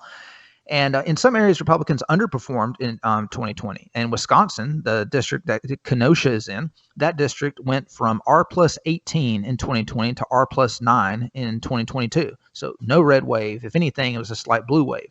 Like Pennsylvania, Michigan seems to have fallen firmly back into being a blue state. Now, I didn't include blue, very hard blue. It's just this is definitely an issue where Republicans are losing voters, and I think a lot of this is these people moved red because of Trump. But with Trump out of the picture, you got to understand. People don't understand. Trump did not convert people to Republicanism. He converted them to Trumpism. To Trumpism. Yeah, exactly. Yeah. So with him out of the picture, they're going to go straight back to voting for Democrats. The same it was the issue with Connor Lamb in the suburbs of Pittsburgh. These people don't like the corporate aspect of the Republican Party. They don't like big business. They are pro-union. They don't really, so they're going to be susceptible. They're also going to be susceptible to the mainstream media because they've grown up on the mainstream media and they don't really get the deep state aspect of it. So I didn't include Michigan District 3 because as badly as John Gibbs got blown out in that reorganized, redrawn district, Peter Meyer or any other Republican would have lost. Yeah. Peter Meyer, even if he was on the ballot, he would have lost. So the positive note in Michigan is that John James is finally going to Congress on his third try. If you remember, John James was the Senate candidate for Republicans 2 cycles straight, and he decided finally to run for the House, and he narrowly won his race, and that was a flip, if I'm not mistaken. Yes, that was a gain of a new seat. of course, we'd be remiss if we didn't mention the House race in Ohio. That was R plus like 20 that went Democrat because the Republican decided to lie about his war record in Afghanistan. So that was District 9, and again, well, that's an R plus 3 seat now. J.R. Majewski, base lawnmower man. I don't know, that definitely didn't help him, and he didn't. Go ahead. I did hear that actually they did some investigating. He actually wasn't lying, but it doesn't matter. Even if he wasn't lying, the fact that the mainstream press was able to convince the voters that he was lying is all that matters. You can be telling the truth, and the media comes out and says, no, you actually didn't fight in Afghanistan. And if you can't counter that narrative, the same was true with Roy Moore. Like, I believe that Roy Moore is completely innocent, but because he's inarticulate, he didn't have the money to counter the mainstream press. He didn't have any experience facing a hit job like that, so he didn't know how to respond. Watching him painfully not respond to the softball questions on Hannity's show. Work. Yeah, no, that was maybe another time. Yeah. Maybe just trial by fire so J.R. Majewski can try again in the future. I don't know. But yeah, that's another problem with, I guess, with non-politician candidates, which again we'll talk about when we get to the why. And one happy note on the Roy Moore situation is he recently won one of his lawsuits, so he did get paid. I believe it was a solid $2 million. He got paid out by one of the local news outlets that defamed him. So hopefully he gets about $10 million more out of that. At least then he'll be able to set up one of his grandkids to run. Maybe we'll see because hashtag Roy Moore did nothing wrong. But just to sum up the House races, so obviously the red wave did not materialize. Thankfully, Republicans did take the House. They should have won about 30 seats, 30 to 40 seats. If you look at the state of the economy, at the state of our joke of a president, if you look at all the money that we're pouring into Ukraine, they should have easily won. Even if you look at Roe v. Wade being overturned, that should have motivated Republican voters because the narrative should have been, look, we have the pro-choice baby-killing Democrats on the ropes. Let's finish them off. That was not the narrative because the people who run the Republican Party don't give a shit about dead babies. They don't care about kids who are being killed in the womb. They don't care about that issue at all. All they care about is their pocketbook issues and their tax breaks. So as a result, then that did not materialize. So I'm going to chalk it up to the main issue is abortion. I'm going to say that abortion, the overturning of Roe v. Wade, is the main reason why Republicans lost.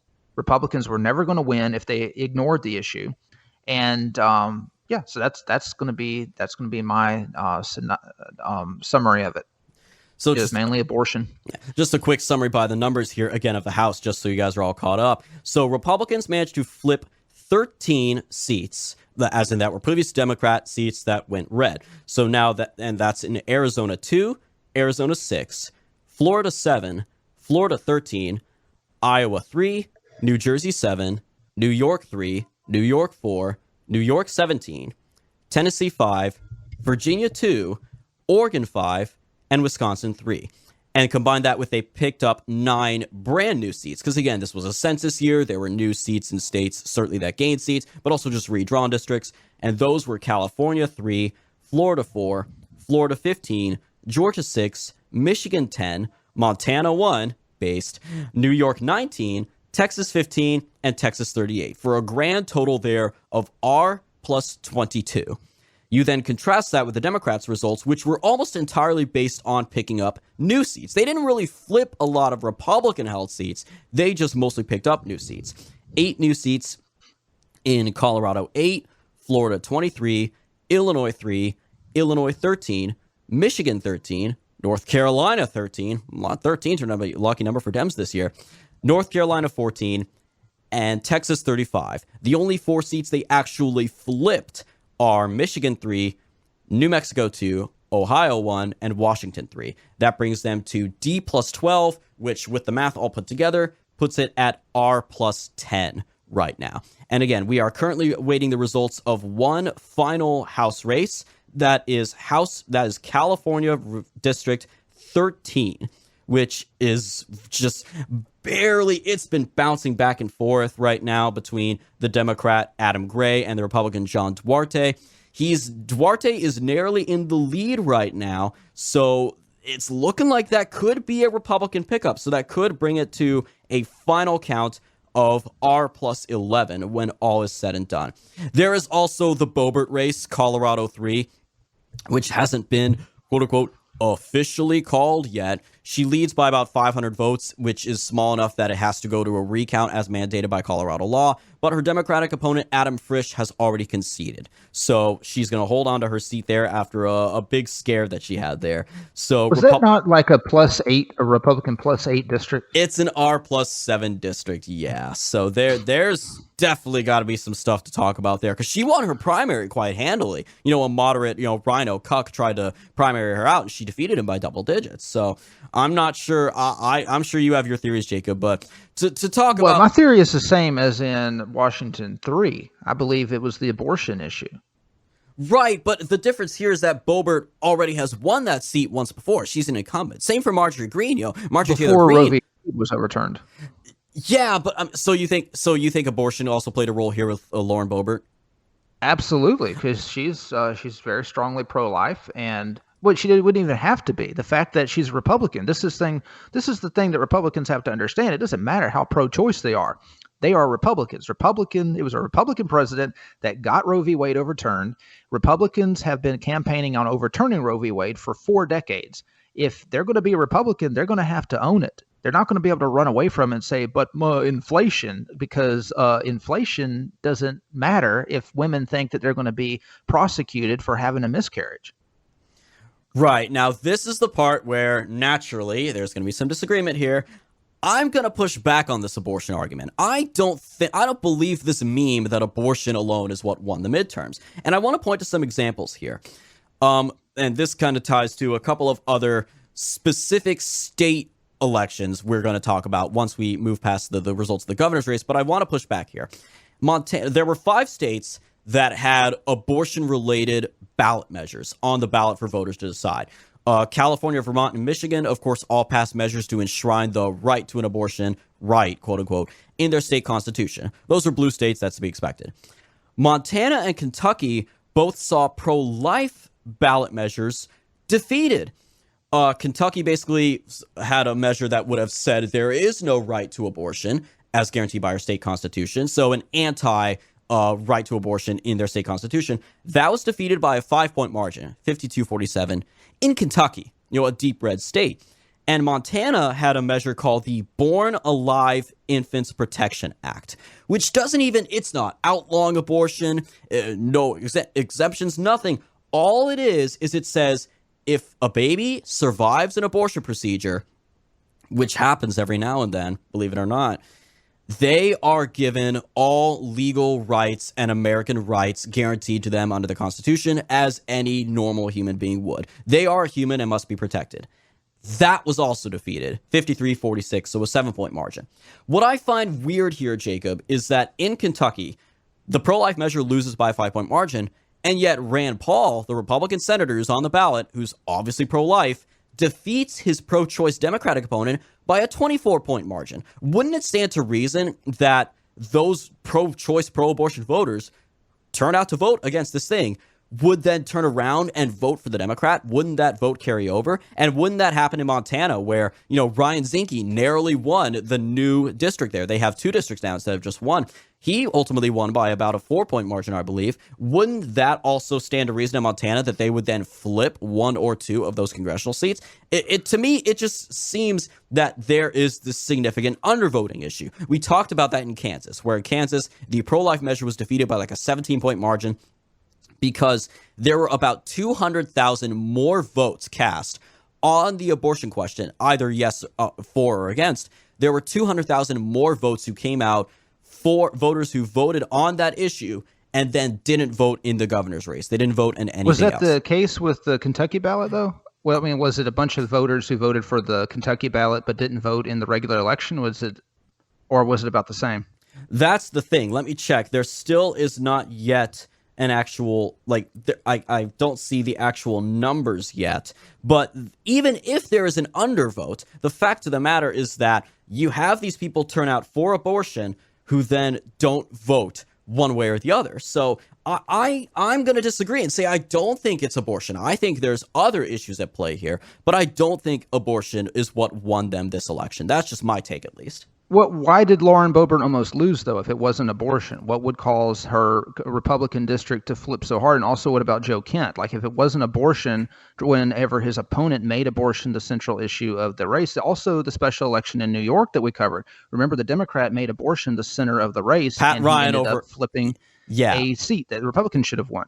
Right, but to be fair then, Mark Molinaro, the guy who was defeated by Pat Ryan, then ran again for the new District 19, because again, that was the old seat, special election, just like Myra Flores. He then ran for the new District 19, and he ended up winning, miraculously. Again, It's a different district, but also that doesn't explain Kent and Boebert. Well, I explained again my theory for Kent. I don't think it was abortion. I think it was just saltly Herrera-Butler voters who decided to vote for a Democrat to spite him. I mean, that absolutely is a possibility. You see that they're throwing out those theories in Arizona that, it was the revenge of the McCain coalition. Pro-McCain Republicans voted for Mark Kelly over Blake Masters. Like, I don't know if I buy into that theory in Arizona, but I absolutely believe there are plenty of, so-called Republican voters, principled Republicans, who were prepared to throw Joe Kent under the bus. The polls are showing that 60% of voters oppose the Roe v. Wade overturning, which is a complete flip from what it was years ago. I think 60% of the country doesn't support overturning Roe v. Wade. I think that's BS. These days, polls in general, I think that should be a huge takeaway from 2022. Polls in general are garbage. You can make a poll that shows you anything. You could show a poll saying 60% of voters support overturning Roe v. Wade. You could have a poll saying 60% oppose it. It's all a matter of your sample and how you frame the questions. If you frame the question as, do you support killing babies, yes or no? Of course people are going to be against that. Okay, so that goes back to my original point that's the reason why Republicans are losing these races, these close races. That's why Boebert almost lost. That's why Kent lost. That's why you have all these, why there was no red wave. It's because Republicans aren't framing the issue of, do you want to kill babies? Democrats are not willing to are willing to make their opponents look extreme. They're willing to frame their opponents as willing to put women in prison for life for having miscarriages. Republicans are not willing to frame their opponents as baby killers. That's the reason why they're losing the abortion issue. That's the reason why they're losing these close races, because they're wanting to focus all their attention on inflation. They're not wanting to focus on emotional, moral issues. Now, that's what I agree with. I agree the social versus the fiscal economic issues, but I wouldn't tie it to just abortion. I would say it's it's everything. It's immigration. It's everything. If you don't tug at people's heartstrings, if you don't make it emotional, that's how Trump was able to convince people to vote for him, despite sounding like an extremist on immigration, is because he tied it into the death of that lady who got murdered by an immigrant in California. What was her name? You got this beautiful white blonde-haired lady on TV, and she was murdered by this thug from Central America with tattoos all over him. That's the impression people get. It's like, okay, well, I'm definitely going to vote for Trump because we need an extremist bully in the White House to protect us from these tatted thugs. That's right. Yeah, Kate Steinle. Yes. That's the way you have to tug at people's heartstrings. You have to go hit them emotionally, and that's how Republicans could win a lot of women over, because abortion is the one issue where female voters will flip 180 degrees just like that. Based on the messaging. Based on the messaging. Because if you come to them and you tell them Republicans want to put women in prison for having miscarriages, I'm definitely going to go out and campaign for the Democrat. Exactly. And Republicans come and say, well, look at this mutilated baby that could have survived out of the womb. Democrats want to make that legal. They support that. I can't get on board with that. I definitely want to campaign against Democrats. Exactly. This is how you win on the issue, on social issues, whether it's immigration or abortion. You have to tug at the heartstrings. You can't talk about inflation. Inflation is something that doesn't tug at the heartstrings the way that these issues do. This is what I've said, and this is what I wanted to make reference to, is that in the interim, while we were gone, I managed to fill that void courtesy of a good friend of this podcast now. His name is Carl Jackson. He's a radio show host and a podcaster who invited me onto his when he was filling in for Brandon Tatum, who hosts a radio show called The Officer Tatum Show. And then he had me again on his podcast, the Carl Jackson podcast. The links to those are on our website, righttakepodcast.com. And I took time there to explain my take on the why. And we talked about this. I wrote an article in the aftermath of the election for American Greatness called The Last Election. That's why Carl had me on the Tatum Show. And then on his podcast, we delved into that and other articles. And I agree 100% with what you just said, Jacob. Yes, I said Republicans are not willing to hit on the hardcore social cultural issues. Again, the stuff that won Virginia in a red wave in 2021 and almost flipped New Jersey. And the way I put it, and Carl agreed with this 100%, is that at the end of the day, inflation and gas prices, they annoy voters. They don't anger voters. You need to get your base angry, and it is possible. And on abortion, as you said, women, it all depends on the messaging. I've said this before. The most radically pro-life people I know, no exemptions, who even do support throwing women in jail for having abortions, they're other women. They're young white women who are fiercely against abortion. So this meme, this myth, that like, oh, abortion is a gender issue. If you're pro-life, you must be a man who wants to control women. If you're pro-choice, you must be a woman who wants, liberalization. Like, no, absolutely garbage, the idea that it's based on your gender. Women can be just as radically pro-life as, any given man you may find on the street. It depends on the women want to protect defenseless people. It's just the maternal instinct to protect and take care of defenseless children and babies. It's just the motherly instinct. So if you can make them feel that they are protecting people or defending the defenseless or defending the innocent through their vote, they will vote. And not only will they vote, they will donate. They will donate their time. They will donate their money. They will be hardcore supporters if they feel like they're making a difference in protecting innocent people. Exactly. Yeah. So that is something the GOP needs to learn, is how to anger their voters, and don't be afraid of these cultural social issues. Again, look at Glenn Youngkin. He set up the bulletproof and, dare I say it, fraud-proof strategy. He got moderate Republicans, the suburban voters, right? Moderate Democrats and even Democrats, as well as independents and moderate Republicans. And he also got the Trump base. He got the rural, white, non-college vote by bigger margins than even Trump himself did in Virginia in 2020, mostly on the CRT and transgenderism nonsense under the umbrella of education. And it worked. It fired up these voters, and it flipped Virginia completely red. So the GOP has the plan, and the GOP likes Glenn Youngkin. Obviously, the establishment prefers someone like Youngkin over Trump, but even then, they refuse to go with it because they hate acknowledging that you need the Trump base, those uneducated rubes that make up the Trumpsters. So in conclusion, to kind of understand why there was no red wave, obviously, I believe that abortion played a huge role in defeating the red wave. Republican communications played a huge role, and their messaging played a huge role in defeating a potential red wave. And starting in mid-2021, this is the reason. It really comes down to the establishment of the Republican Party, which is the same folks who ran the Republican Party under George W. Bush. Starting in mid-2021, Republicans ran these midterms like they were entitled to a red wave. They looked at Joe Biden. They looked at how incompetent he was. They looked at how old he was. They looked at his stutter. They looked at the weird way he touches kids. And they're like, hey, we got this guy. The economy is in the tank. Afghanistan was a horrible stain on his reputation. So his poll numbers are tanking. We've got this in the bag. So they ran like they were entitled to a red wave. It's a midterm year. They just figured they were going to get it. They never really tried to fight for it. Instead, they took the sit back and watch Uncle Joe stutter approach. They literally banked on inflation and gas prices getting worse, which shows how out of touch they are with the voters they need to win. I mean, think about it. They were literally betting on 2022 voters' lives getting worse. And the reason is because it doesn't matter for them. They have so much money. They're so wealthy. I'm talking about the consultant class. I'm talking about the big businessmen who donate to the super PACs. They're not going to be hurt by a little bit of inflation or high gas prices. It's the middle class and the lower class voters that they need in order to win. Also, most voters are smart enough to understand that personal misery, like higher prices, isn't the fault of whichever party is in power. Republicans they view the masses as huddled, spoiled children who will turn on whoever is in power if they can't afford to get their fixes, whether it's cigarettes or gas. And now this is true for a lot of people. We'll joke about the dumb sheeple who are addicts who don't know anything about politics. But the Republican brain trust acts like this is how most voters think and vote. And just as a perfect example, remember that time that we were having dinner with someone who works for the National Republican Senate Campaign Committee, and we were talking to him about what it's going to take to win Georgia. And he said that what we're really trying to push is the fact that Democrats want to shut down your business. They want to keep everyone inside if there's a pandemic. And I was thinking to myself, okay, that's going to get small business owners to vote Republican, but small business owners make up about 2% of the population. How are you going to get the rednecks to turn out and vote Republican? And this doesn't even click with people who run the RNC. Like, okay, well, the rednecks, they're going to vote Republican because they always vote Republican. They just take their votes for granted. They don't think, we're going to actually have to address these people's issues. They think purely in business terms.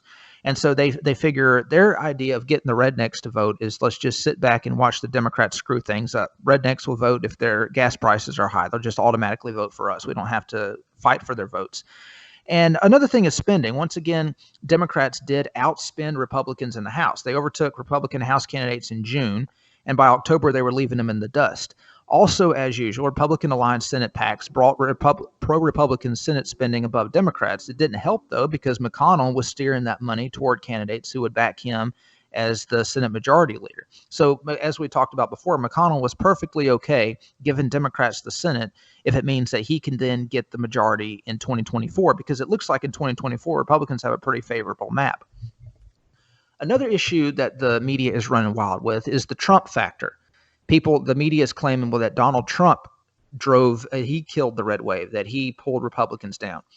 Yeah, and of course, they're all the mainstream media, and of course, most conservative media, establishment conservative media, Fox News, are they on a dime. Like the day after the election, boom, no more Trump, only DeSantis now. They're just fawning over the governor of Florida. He's the future. New York Post put out a stupid cover article called "The Future."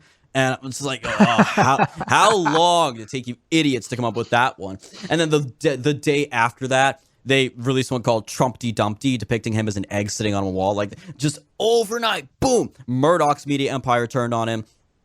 You knew this was. We kind of knew. He lives rent free in their heads. He's not even on the ballot. Exactly. He is the end all be all of Republican success or failure. Exactly, and never minding. First off, that DeSantis owes his career to Trump. He was a small-time congressman who first tried to run for Senate. He tried to run for the Senate in 2016 when everyone thought Rubio was going to drop out. Then he immediately dropped out as soon as Rubio came back in. But polling suggested he was never the favorite to win that nomination. Then he was down in the nomination for governor against Adam Putnam, an actual statewide official, until DeSantis campaigned so hard for the Trump endorsement, showing him with his kids building a wall out of toy blocks, teaching them to say things like "build the wall," and then of course he gets Trump's endorsement. He wins the nomination. He then has modeled his entire governorship on the Trump approach. So you want to tell me that the guy who was made by Trump is now suddenly is like, oh, he won because he's not Trump? Yeah, that's garbage. And never minding all the Trump-endorsed candidates who did win.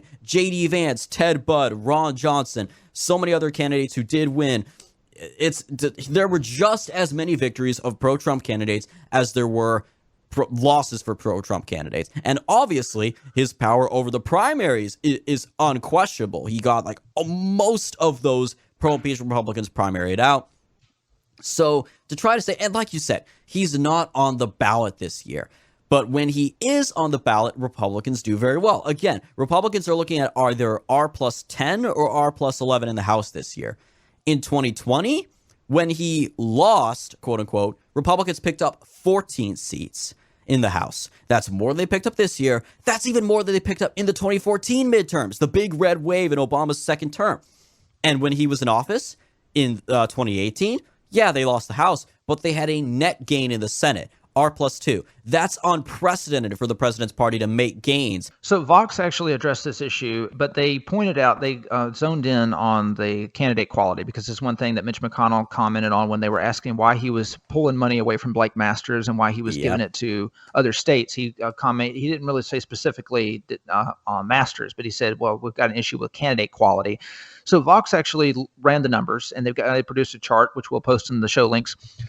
If you look at candidates that did worse than Trump in 2020 in their respective states versus candidates who did better than Trump in 2020, the professional politicians always fared better. And this goes back to the voters' mentality and the voters' understanding of politics. We have this misconception that the masses want a man of the people, that the masses want someone who is not a politician, that they don't want they're against the political class.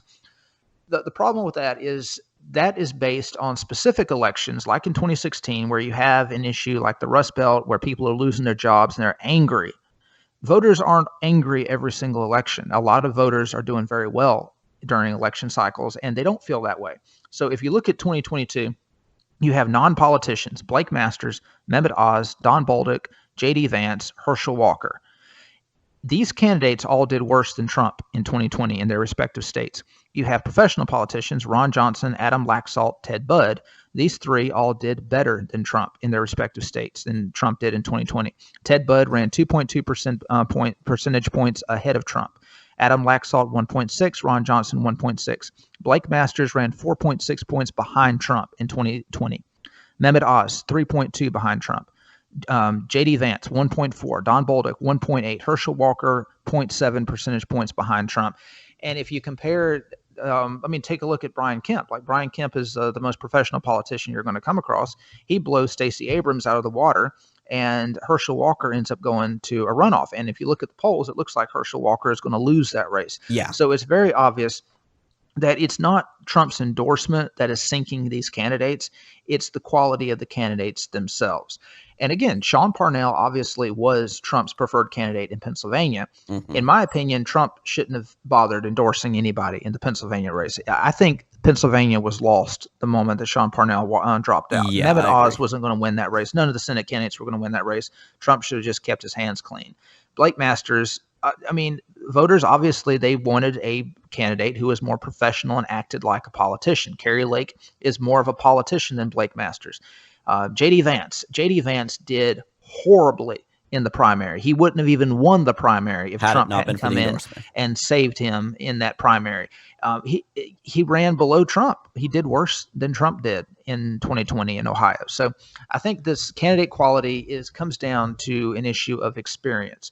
If a person is going to run for a Senate seat, they need to have already paid their dues in a state house. They need to have been a state senator, a state house member. They don't need to go straight from celebrity to Senate candidate.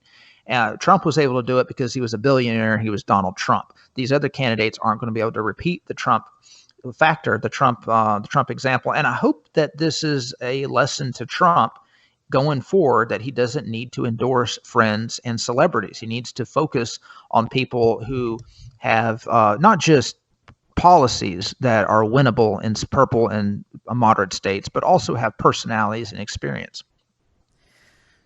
So with that question then taken care of, we got to address one other, I think, very likely cause. This is actually my theory, Jacob, on why the midterms were better for Democrats / worse for Republicans. And it's not abortion. I think it comes down to demographics. And this is what I said with Carl Jackson when he had me on the Officer Tatum show. This was the crux of my article, the last election. I debunked the idea of abortion, pro-Trump candidates, and also J6 concerns. Like I mentioned, 2 J6ers lost their seats. 2 members of the J6 committee lost their seats in November. And you had at least one J6 protester elected to Congress. That's Derek Van Orden, a former Navy SEAL, who he was the one who flipped the seat in Wisconsin 3. Solid. He had previously been the nominee against Ron Kind, the incumbent Democrat there in 2020, narrowly lost. So kind of like Anna Paulina Luna, he came back 2 years later.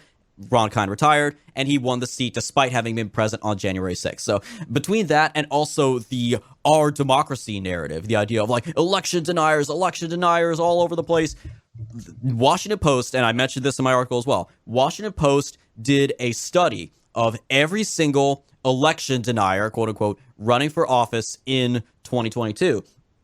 291 total. Over 170 won their respective elections. So a clear majority, about 60% of election deniers, quote unquote, election deniers, won their offices. So it's not a matter of democracy. It's not a matter of abortion, not a matter of J6. It's not a matter of Trump.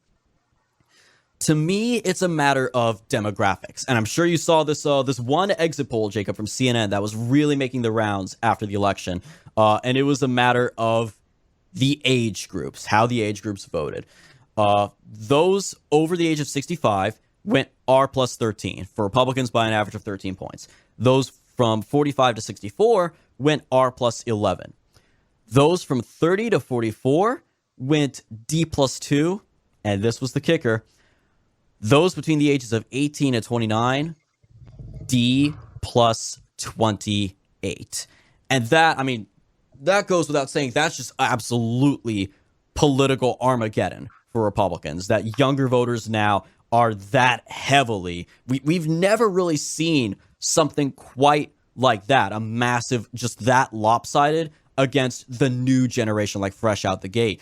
And it goes back to what you said before, that like this idea, oh, young people just get more conservative as they get older. Like, no, that's a one-time thing that happened with those who were kids in the 60s, voted for Reagan in the 80s. That's more a matter of certain circumstances rather than just, oh, you just get older.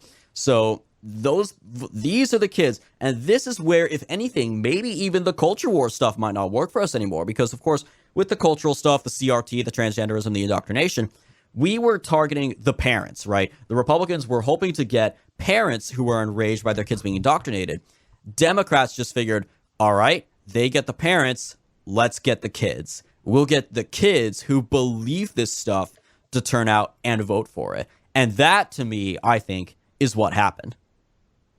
Well, the reason why it's so lopsided isn't necessarily because that's the general consensus among people in that age group. It's because that's the general consensus of people who actually show up to vote in that age group. There's most people between the ages of 18 and 29 did not vote in this election.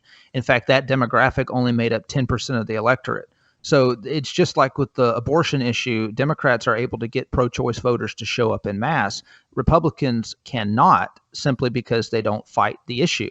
They don't fight on the issue. They don't alert voters to the issue. And remember, American voters are extremely busy.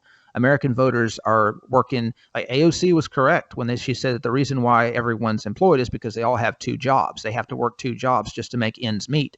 People aren't paying attention to politics.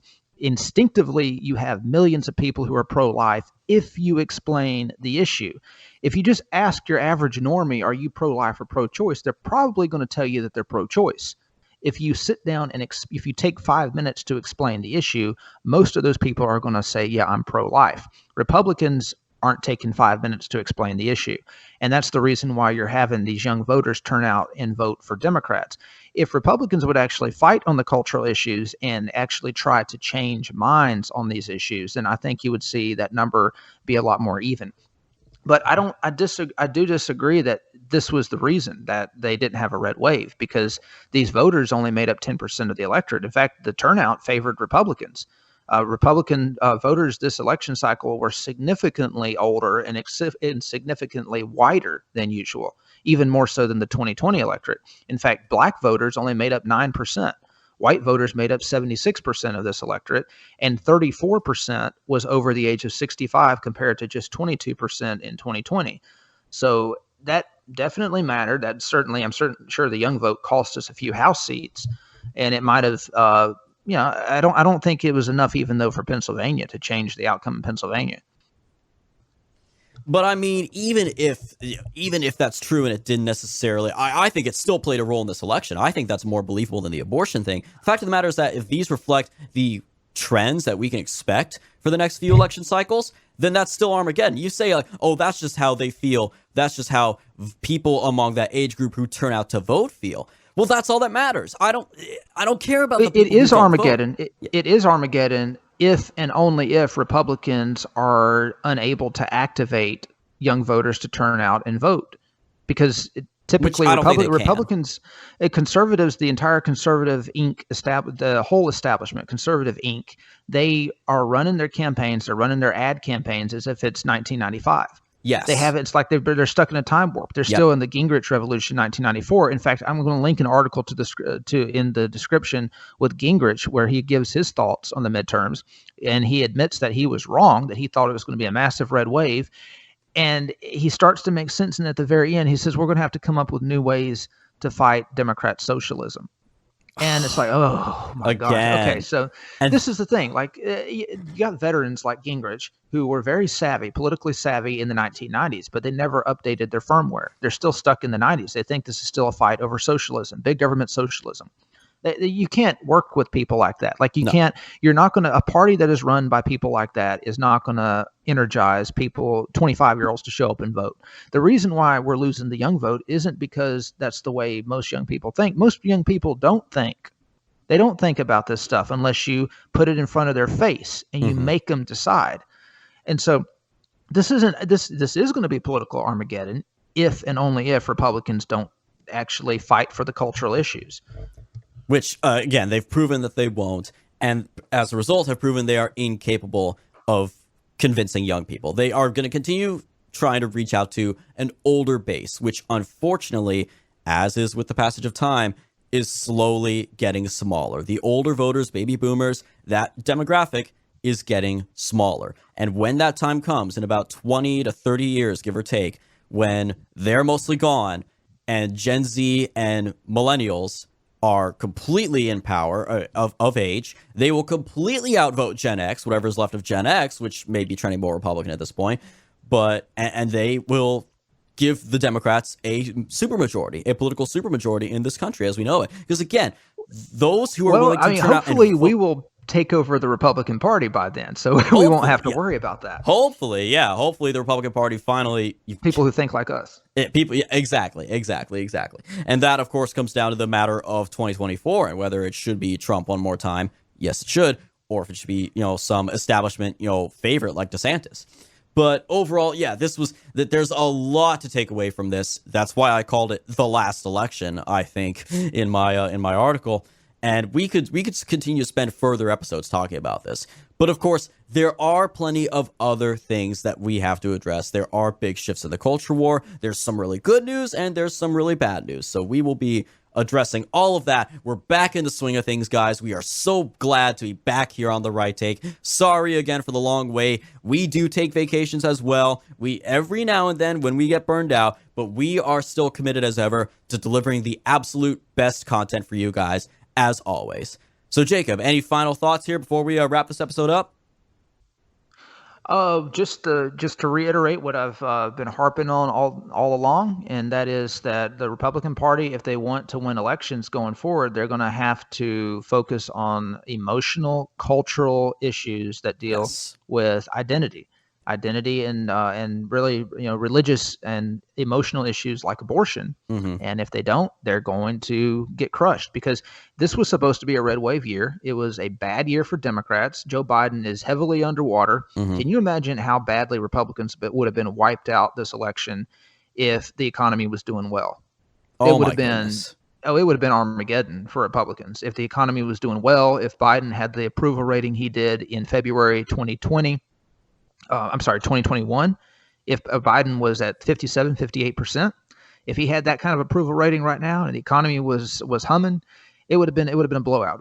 Republicans actually, and this is one thing we didn't mention, we need to mention before we close, Republicans actually met the polling expectations on the generic ballot. Mm-hmm. Republicans did not. The polls were right on the generic ballot. They won. Republicans won about 52% of the popular vote.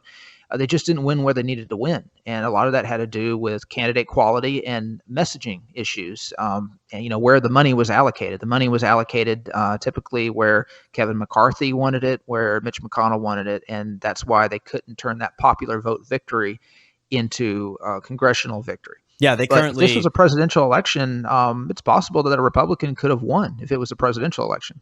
Yeah, they currently have they are leading Democrats nationwide in the House popular vote by 3.1 million votes. That's very, very impressive. I did not expect Same as Hillary Clinton over Trump in 2016. That's true, yeah. And there were definitely some highlights. Again, Florida was great.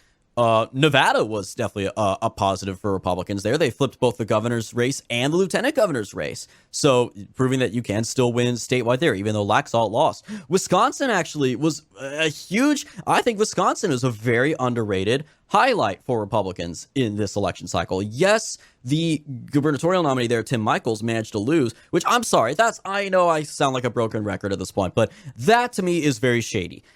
Trump endorsed businessman who had run for office before. He had previously been a nominee. He's been through the ringer before. He's not totally inexperienced. He loses to the most unpopular governor in the country, the only governor who ran for re-election this year who was underwater in approval ratings, Tony Evers, higher disapproval than approval. He somehow loses in the same cycle where Ron Johnson wins re-election. That to me is shady. I'm sorry. That's also got to be voter fraud. But back to the overall point, Republicans did really well in Wisconsin. They flipped one House seat, Derek Van Orden. They flipped one state Senate seat, and in fact, that put them over the threshold for a 2/3 supermajority in that chamber. They flipped 3 state House seats, which brought them within 2 seats of a supermajority there.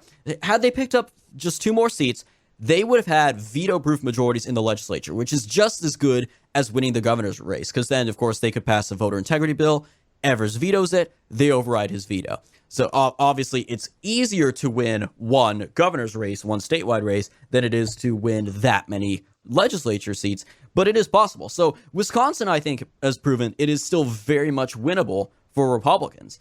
But if you look at the overall math, and this is what I told Carl Jackson on the interview on his podcast, you look at Arizona, you look at Georgia, you look at, certainly Pennsylvania and Michigan. Even as much as I love Trump and I want him to be the nominee, as much as I think he will, and as much as I think he has the best chance at winning in 24, I don't see an electoral path to victory for any Republican at this point, given the current circumstances, barring some significant and drastic changes to the Republican Party's leadership and the mentality of that leadership. So we'll see. We'll see if the Republican Party does get its act together in time to make magic happen once again. But do I see that happening right now? I'm not entirely sure yet. I can't make that prediction at this point. That is all the time we have left for this edition of The Right Take. Thank you guys, as always, so much for tuning in. Be sure to follow us for all of our latest content at our website, righttakepodcast.com. The full list of social media websites and podcast platforms where we are available, righttakepodcast.com/subscribe. And as always, if ever you guys are feeling generous and want to continue supporting the show, righttakepodcast.com/support. And as we said before, we are back on Twitter. So follow us on Twitter at The Right Take Pod. We are at The Right Take Pod on Twitter. As always, we will talk to you next week, guys.